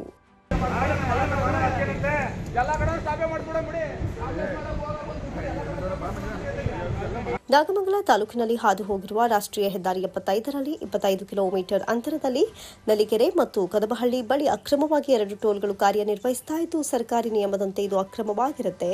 ಈ ಟೋಲ್ಗಳಲ್ಲಿ ಸ್ಥಳೀಯ ಗ್ರಾಮೀಣ ಪ್ರದೇಶದ ಜನತೆ ಸಂಚರಿಸಲು ಸಂಪರ್ಕ ರಸ್ತೆ ನಿರ್ಮಿಸಿಲ್ಲ. ಸ್ಥಳೀಯರು ಜಮೀನು ಮತ್ತು ಮನೆಗಳಿಗೆ ಹೋಗುವಾಗ ಟೋಲ್ ಪಾವತಿಸಿ ಸಂಚರಿಸಬೇಕಾದ ಪರಿಸ್ಥಿತಿ ಬಂದಿದೆ. ಈ ಸಂಬಂಧ ಹಲವು ವರ್ಷಗಳಿಂದ ಸುತ್ತಮುತ್ತ ಇರುವ ಗ್ರಾಮೀಣ ಪ್ರದೇಶದ ಜನರು ಹಲವು ಬಾರಿ ಮನವಿ ಮಾಡಿದ್ರು. ಅಧಿಕಾರಿಗಳು ಮತ್ತು ಸ್ಥಳೀಯ ರಾಜಕಾರಣಿಗಳು ಬೇಜವಾಬ್ದಾರಿತನದಿಂದ ವರ್ತಿಸುತ್ತಿದ್ದಾರೆ. ನಿಯಮಬಾಹಿರ ಟೋಲ್ಗಳನ್ನು ತೆರವುಗೊಳಿಸಬೇಕು ಅಂತ ಒತ್ತಾಯಿಸಿದ್ರು. ರಾಜ್ಯ ಹೆದ್ದಾರಿ ಪ್ರಾಧಿಕಾರ ಕದಬಳ್ಳಿ ಟೋಲಲ್ಲಿ ಸ್ಥಳೀಯ ಗ್ರಾಮೀಣ ಪ್ರದೇಶದಲ್ಲಿರ್ತಕ್ಕಂಥ ಜನಸಾಮಾನ್ಯರು ತಿರುಗಾಡೋದಕ್ಕೆ ಯಾವುದೇ ಸರ್ವಿಸ್ ರಸ್ತೆಗಳು ಮಾಡಿಲ್ಲ. ಇಲ್ಲಿ ಯಾವುದೇ ರೀತಿ ಸ್ಥಳೀಯ ಗ್ರಾಮೀಣ ಇರ್ತಕ್ಕಂಥ ಜನಗಳು ಬಂದರೆ ಅವ್ರನ್ನ ತಡೆಯೋದು, ಅವ್ರನ್ನ ಬಿಡದಲೇ ಇಲ್ಲಿ ಅವ್ರನ್ನ ನಿಲ್ಲಿಸಿ ಭಾಳ ತೊಂದರೆ ಕೊಡ್ತಕ್ಕಂಥದ್ದು ಇವತ್ತು ನಮ್ಮ ಗಮನಕ್ಕೆ ಬಂದಿದೆ. ನಾವು ಕೂಡ ಇಲ್ಲೇ ಲೋಕಲ್ ಇದ್ದರೂ ಕೂಡ ಇವತ್ತು ನಮ್ಮ ಗಾಡಿಗಳನ್ನ ಕೂಡ ಇವರು ಪ್ರಾಧಿಕಾರದವ್ರು ಬಿಡ್ತಾ ಇಲ್ಲ. ಜೊತೆಗೆ ಇಲ್ಲೇನಾಗಿದೆ ಅಂತ ಅಂದರೆ ಅಕ್ಕಪಕ್ಕದಲ್ಲಿ ಯಾವುದೇ ರೀತಿ ಶೌಚಾಲಯದ ವ್ಯವಸ್ಥೆ ಇಲ್ಲ, ಕುಡಿಯೋ ನೀರು ವ್ಯವಸ್ಥೆ ಇಲ್ಲ ಟೋಲ್ ಬಳಿಯಲ್ಲಿ. ಇವರೇನಾಗಿದೆ ಅಂತ ಅಂದರೆ ಈಗೇನು ಪ್ರಾಧಿಕಾರ ಪ್ರಕಾರ ಕದಬಳ್ಳಿಯಿಂದ ಬೆಳ್ಳೂರು ಕ್ರಾಸಿಗೆ ಕೇವಲ 20 ಕಿಲೋಮೀಟರ್ ಅಂತರದಲ್ಲಿ 2 ಟೋಲ್ಗಳಿದ್ದಾವೆ. ದಯಮಾಡಿ ರಾಜ್ಯ ಸರ್ಕಾರ ಮತ್ತು ಕೇಂದ್ರ ಸರ್ಕಾರ ಮಾನ್ಯ ಜಿಲ್ಲಾಧಿಕಾರಿಗಳು ಈ 2 ಟೋಲ್ಗಳ ಬಗ್ಗೆ ತಾವು ವರದಿಯನ್ನು ಪಡ್ಕೊಂಡು ಯಾವುದಾರ ಒಂದು ಟೋಲನ್ನು ಸದ್ಯದ ಶೀಘ್ರದಲ್ಲೇ ಒಂದನ್ನು ಸ್ಥಗಿತಗೊಳಿಸಬೇಕು. ಸ್ಥಗಿತಗೊಳಿಸಿಲ್ಲ ಅಂತ ಕಾರಣ ಬಂದಾಗ ನಾವು ಮುಂದಿನ ದಿನಗಳಲ್ಲಿ ಉಗ್ರವಾದ ಹೋರಾಟವನ್ನು ಕೈಗೊಳ್ಳಬೇಕಾದ ಈ ಮುಖಾಂತರ ನಾವು ರಾಜ್ಯ ಸರ್ಕಾರಕ್ಕೆ ಮನವಿಯನ್ನು ಮಾಡ್ತಾ ಇದ್ದೀವಿ. ಈ ಸಂದರ್ಭದಲ್ಲಿ ಗೋವಿಂದರಾಜು, ರುದ್ರೇಶ್, ಚಿರಂಜೀವಿ, ಮಂಜುನಾಥ್, ಮೌರ್ಯ, ಪಾಪಣ್ಣ ಇತರರು ಹಾಜರಿದ್ದರು.